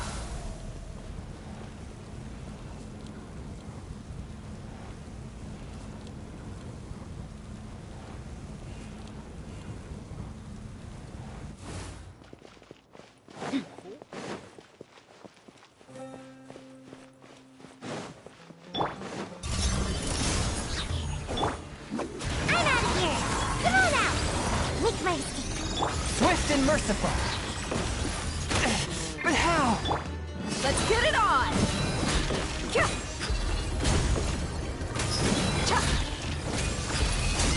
You're dead like meat!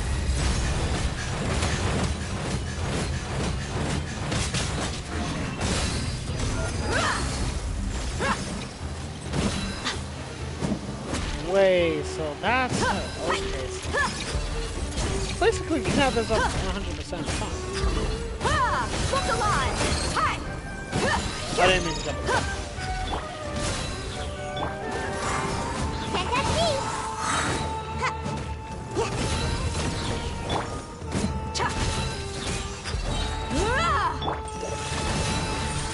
Don't get too close!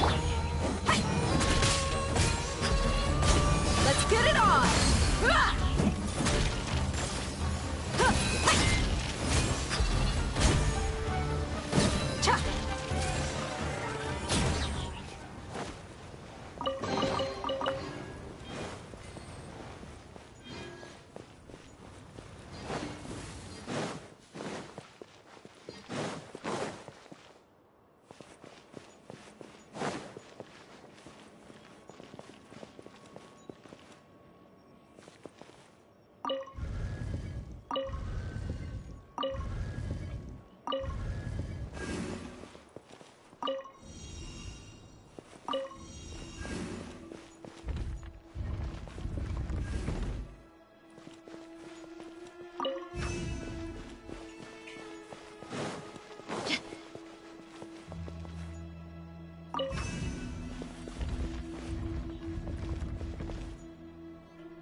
I wasn't expecting anyone to make it through from the other side.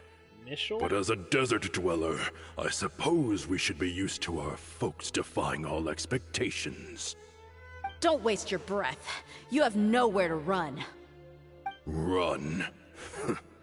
Had I wanted to run, I would have fled 1,000 times already. I witnessed the golden age of Deshret's relics.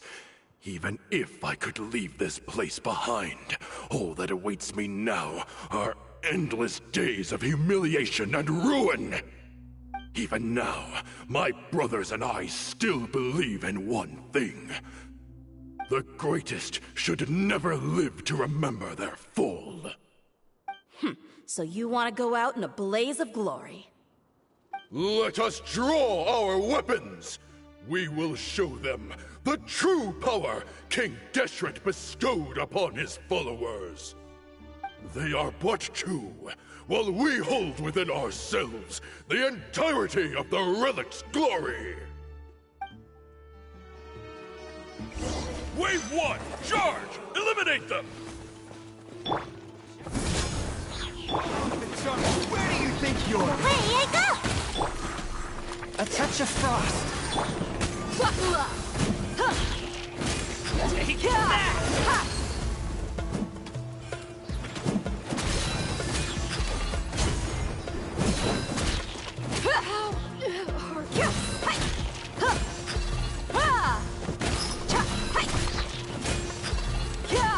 Swift and merciful. Where do you think you're going? Gotta dash. Rain cutter. I'll be Body back. in- Don't think that you've won. We're just getting started.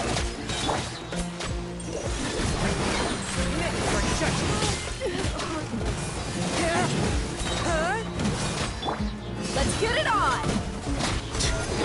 You asked for I it! should have ulted before I did that. How? King Deshret will not abandon any one of his followers. Supporting fire! Swift and merciful. From whence you came. Will.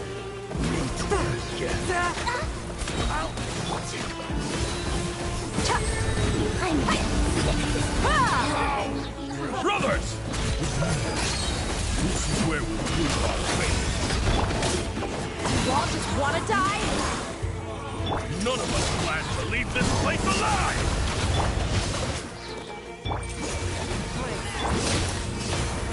Lots their wings and raise a storm! Lord of Sand, your sacrifice is Who do ready. you think you are, God? Rain outlines your fate. Witness the power of Gugwa. Supporting fire! Wakula! Golden slumber. That was fun. It actually lasted a long time. The commander has finally fallen. But they're still coming at us! Sweet. This place is like a gladiator's ring. They just keep coming no matter how many we beat. Yes, keep fighting! There's no need to fear, and no need to back down! This is our last stand! When the next wave comes, try to draw away their attacks. I'm going to see if I can take out that high platform. Very cool cutscene. There's only one guy now. Get out of my way! Come and face me, Michel! So they've broken through the front as well. Apologies, Lord Michel. They fight like absolute madmen! No matter how much we throw at them, they just keep coming for more!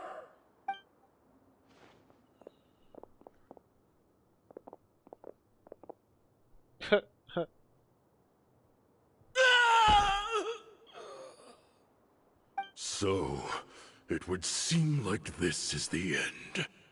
Time to pay for everything you've done, Michel. You think I would give you that opportunity? I will be buried in the sand, alongside all the rest of our fading glory. Whatever. It's not what you said a few minutes ago. Hey, wait!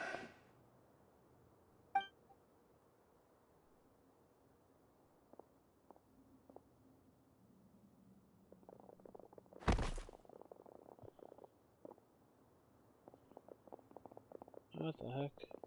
We were too late. It's over. There's no more need to fight. But if you're still going to cling on to your so-called mercenary's pride, then I'll give you all a good beating as well. Dang. Hey, Dehya! I found the mechanism. I'll get you all back up here right away. Let's go. What a letdown.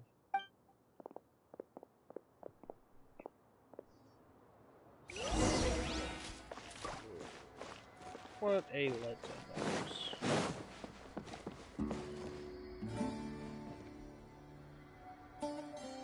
What would happen if I jumped out there? Would I?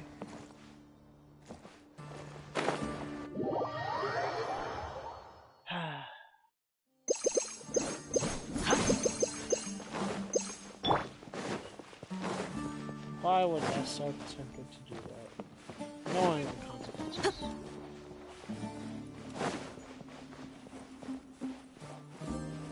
That was Kaza.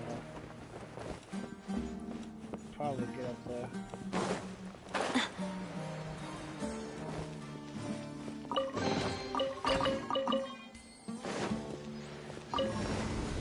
No! I'm so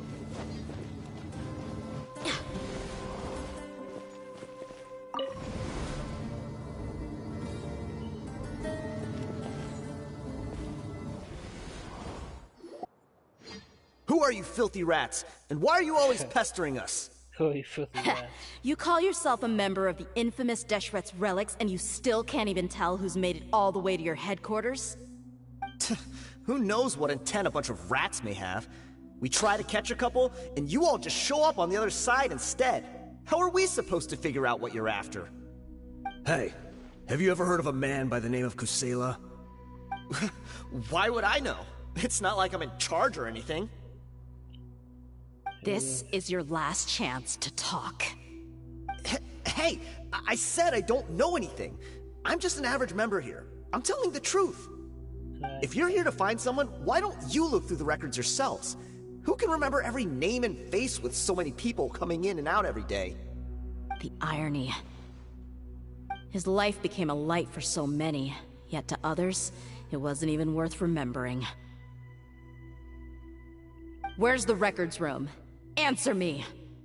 It's right over there. All the files are in there. You can go through them as much as you want. It's not like any of them still matter anyway. I mean the old records room. The old records room? You mean, the one that got burned down? Kusela.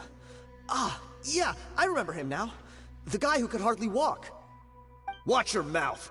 That's our boss you're talking about. He was definitely faking it. We all let our guard down as soon as we saw him come hobbling in. But in the short time it supposedly took him to take a dump, he'd already gotten away and started a fire in the records room. He couldn't have possibly outrun us if he wasn't a fraud. And after that, Deshret's relics fell into complete disarray. Stop wasting our time. Every one of us here is perfectly aware of what he had done. Tell me, where is the old records room? It's just over there. Go see it for yourself if it means that much to you. There's nothing left in there but ashes. No human could ever survive that kind of inferno. Bashar, Tikriti, let's go. We'll leave the others here to guard these guys. Spare them no mercy if they try anything.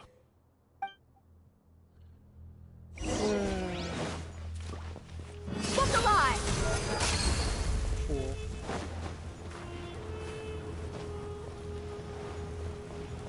Matter of fact,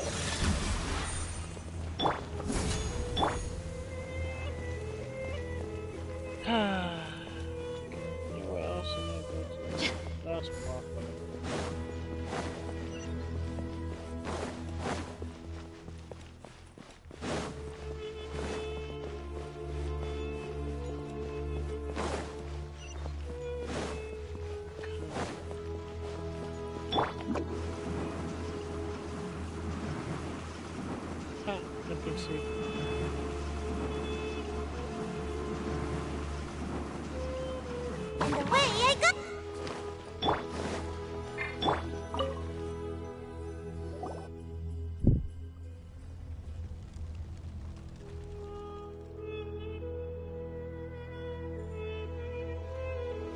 So, this was his final destination.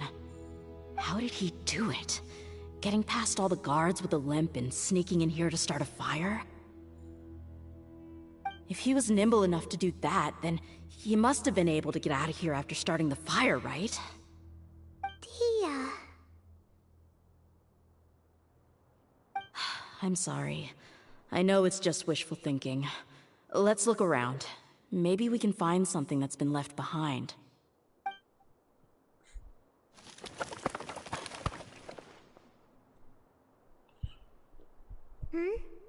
Is this a cane? It must be the one that Dehya's father used. Kusela. Thanks for everything, boss. We're fortunate to somehow find that cane after that fire. Let's split up and look around some more. What if something else has been left behind?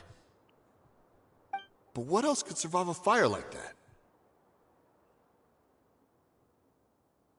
Huh?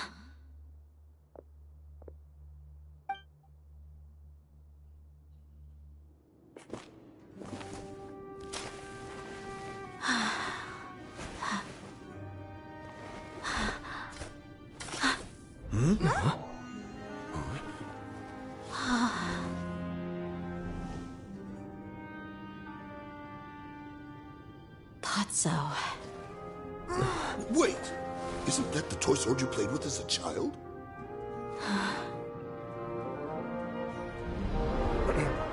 The dragon is no more, for Princess Dehya has slain it.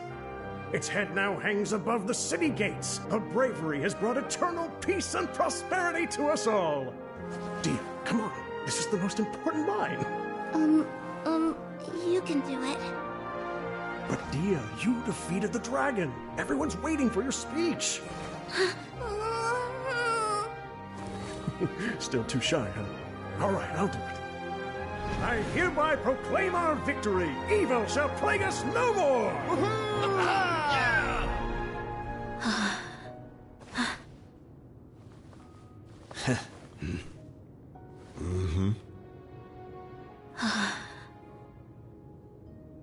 I hereby proclaim our victory. Evil shall plague us no more, Dad.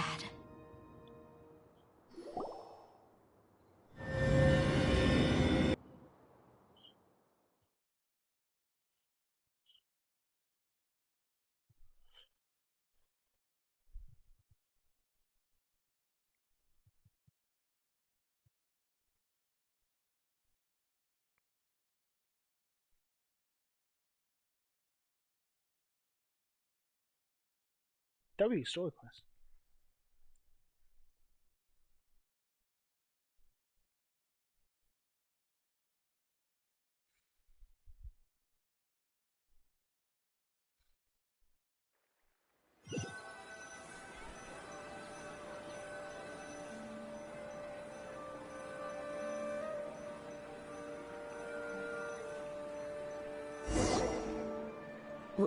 What's this?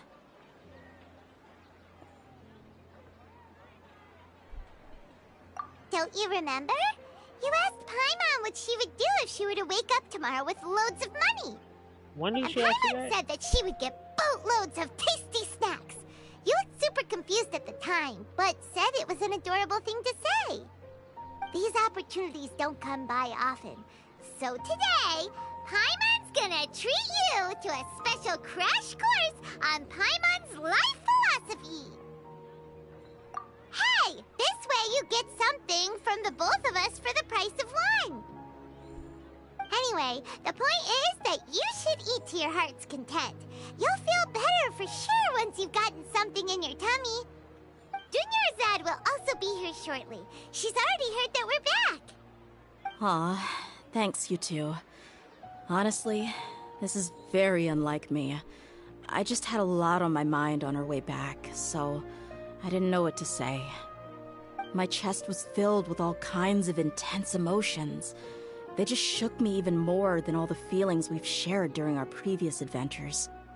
But when everything came to an end, those emotions also vanished without a trace, and I was left feeling more empty than ever before.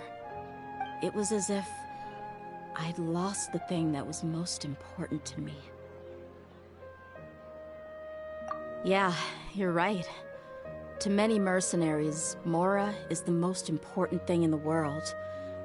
But perhaps to us, it's the most worthless thing of all. Idrisi and the others all used to say that they would quit if there was no Mora to be had. But when it came to avenging my father, there was no Mora to be made anywhere. My reality shattered when I found out that the father who always told me hero stories was in fact a bad guy.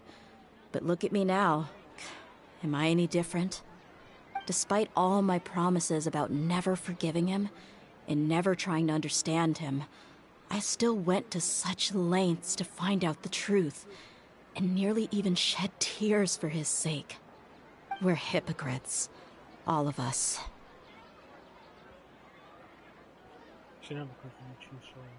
Yeah, you're right. It's just a pity that we often only recognize our true feelings after it's already too late. You're back! Are all of you alright? Ah, there she is. Yeah. Many people from the Corps of 30 came over, and I just wrapped up everything with my dad. All I can do now is wait for their verdict. Huh? Dehya, you're looking quite down again. Paimon will explain. A lot happened while we were gone.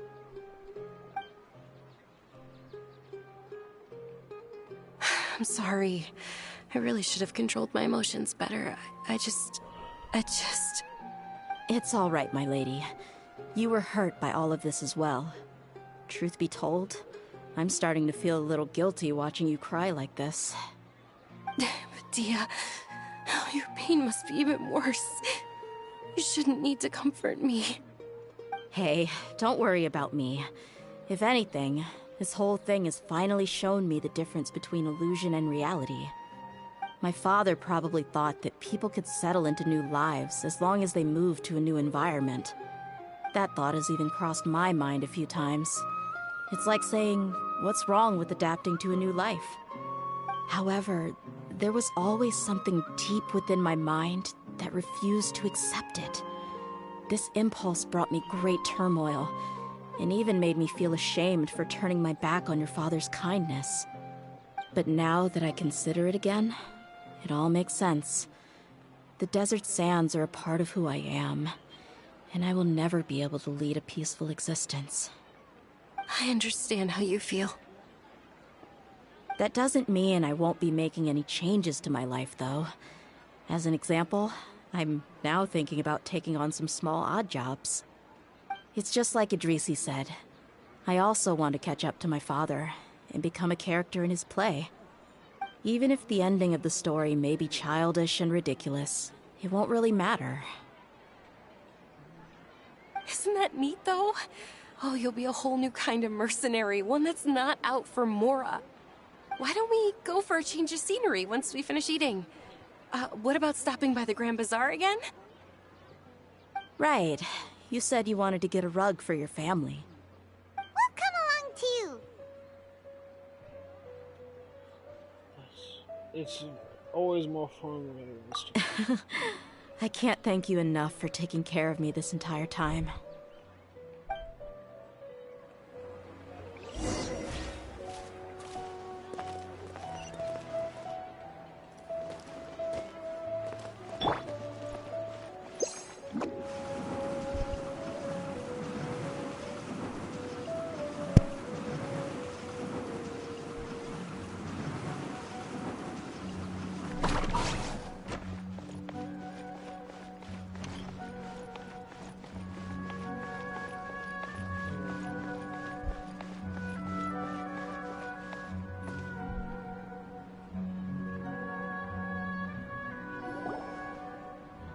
Oh, this rug here is quite something. The craftsmanship is exquisite, and the fabric is also of high quality. Ah, here you are. Finally, I found you. Hey! Aren't you that mercenary who bit his tongue? You can still talk? Wait, are you here to take revenge on us? What are you talking about? Do I look like I can take you all in a fight? I just came here to give you something. I'll be on my way to give myself up to the Corps after this. Once I woke up, I hurried to the Khan al-Ahmar's camp, hoping to alert them to your presence. But when I got there, I found no one except the members who were still too injured to move. Ah, so you probably got there after us. Yeah, they told me that they had exacted their revenge, and everyone had turned themselves in to the authorities. Even that last camp was not going to last for much longer. I had joined the cause to repay an old favor from Kusela. Now that everyone's already turned themselves in, I might as well do the same. One of the injured members gave this box to me, and told me that it contained some of the old man's last possessions. Everything left in the camp will get confiscated, so I figured I should get this to you before the Corps could get their hands on it. Thank you. No worries. We are all just living our own truths. There's no need to comment or judge anyone for it. So this box contains everything that Dehya's father left behind. Huh.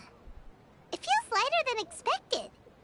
Well, back in the day, the first thing he did with any Mora was spend it on things like drinks and meat.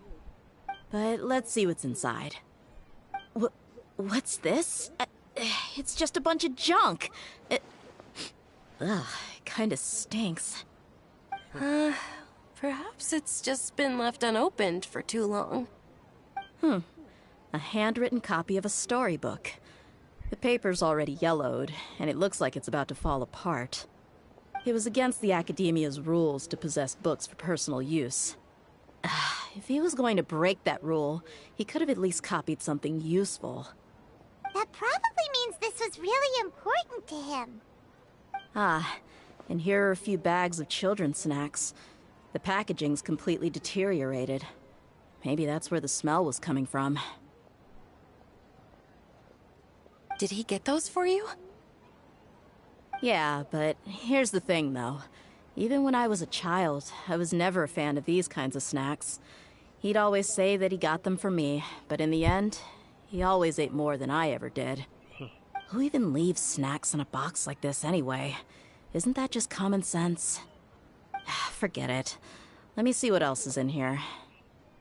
A razor, some buttons, some round iron tiles, a wooden toy puppet, a wool scarf, which from the looks of it probably belonged to a woman, and a hair clip? Why are these things here? How is all those things fit in such a small box?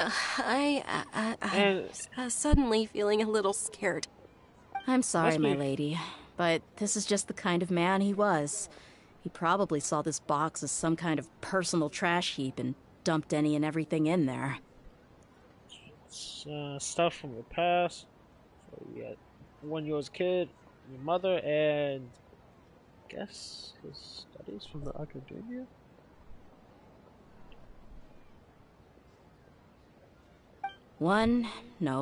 Two empty liquor bottles. How does all that fit in that small box? Tell me, you guys, are these the kinds of things that a normal person would leave behind? Huh? There's something in the bottle! Oh, you're right. All right, I got it out. It seems to be a piece of paper with some writing on it. The bottom part's all damaged from moisture, though. Let's hope the writing didn't smudge. I was suddenly seized with an urge to write a letter after finishing this bottle. I just folded it up and left it in the bottle, though.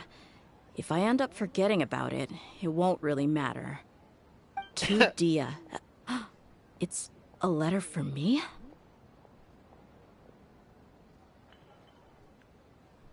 It's all right. I'll just read it out. If he went to the trouble of writing a letter, there must have been some important things that he wanted to say. Or at least record down. My condition's becoming worse and worse. Can't even walk without a cane anymore, much less go out and have fun. Guess I don't have many days left. If you're reading this letter, then I suppose I'm already long gone. You were adorable as a baby. Everyone loved you. And regardless of whether you were crying or laughing, everyone enjoyed having you in the group. But once you grew a bit older, you were no longer nearly as happy or cute. It's probably Idrisi's fault. He was never up to any good. Can you believe this guy? He can point the finger at himself. Anyway, back to the point. To summarize, I'm writing this so you would know not to feel sad for me, even if you end up finding out the truth. The reason being that I was never your father to begin with. Wait, what? They look alike, though. Surely, he must be joking, right? He doesn't seem like I don't know. I was quite formidable when I was young, and 100 times cooler than some so-called flame main. Really felt like the whole world was under my feet. With just a teeny tiny bit of effort, I felt I could rule over the entire desert. But as fate would have it, I went out into the desert for a drink one day, and discovered a baby in the sands. It was you. You were just lying there, small and helpless. You were so tiny that if the wind blew for just a little while longer, you would have been buried forever. But your cries were so loud they made my head hurt. Now that I think of it, you really were a bundle of energy. Sounds like he's serious. I told Idrisi and the others that I had slipped up with a woman while out and about. None of them even doubted me. I'm sorry that I had to lie to them for so long, but I really had no other choice. I was their most esteemed leader, after all. It's not like I could just tell them that I suddenly wanted to play at being a father. At this rate, I'll puke up all the liquor I just drank from this bottle. Anyway, Dehya, you possess the kind of freedom and kindness that we could only dream of. As far as how you should live your life, that'll be up to you to decide. That's the end of the letter. In the end, he was still thinking of me as a little child. I suppose, or I would have suffocated under the sand a long time ago. He was a good father to you. The fact that he wasn't a blood relative doesn't change that. Yeah. It's just a pity that we had to learn the truth of everything like this. Do you already have some ideas about the decision that he wanted you to make? I do. If he first found me alone in the sands, then I want to try my hand at finding the person who abandoned me. I just have one wish. To tell them a story. That there once existed a childish and foolish jerk with a heart of gold. And that only under his care was I able to grow and mature into the person I am today. If you end up finding any leads, can you share them with us? We go on adventures all the time. Maybe we'll be able to find some information for you. Sure, I appreciate it. I wasn't expecting you to be so enthusiastic.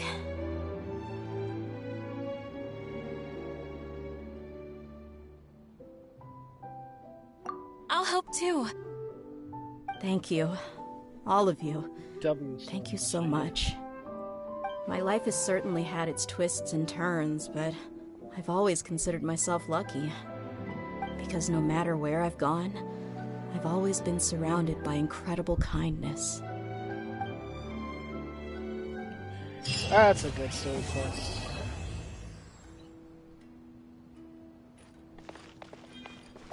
It's kind of sad, but it's still good.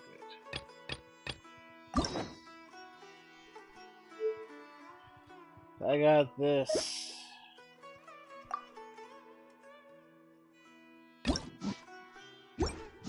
Tomorrow. Hopefully tomorrow, depending on what time I wake up and get everything done. That's the Wind Moon Festival.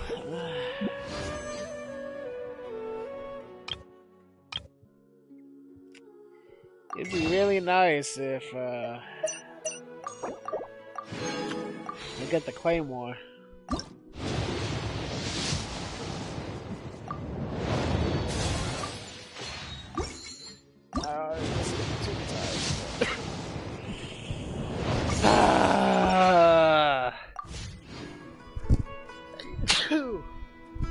Excuse me. I gotta do this thing. Storyquest. Anyways, that was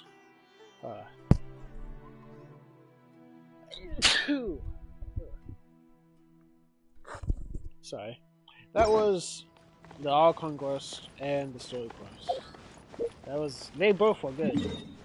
I don't know. The Storyquest was better than the All Conquest in my opinion. Only because, like, bro, we left off on so much good information, bro. Like, that shit pisses me off.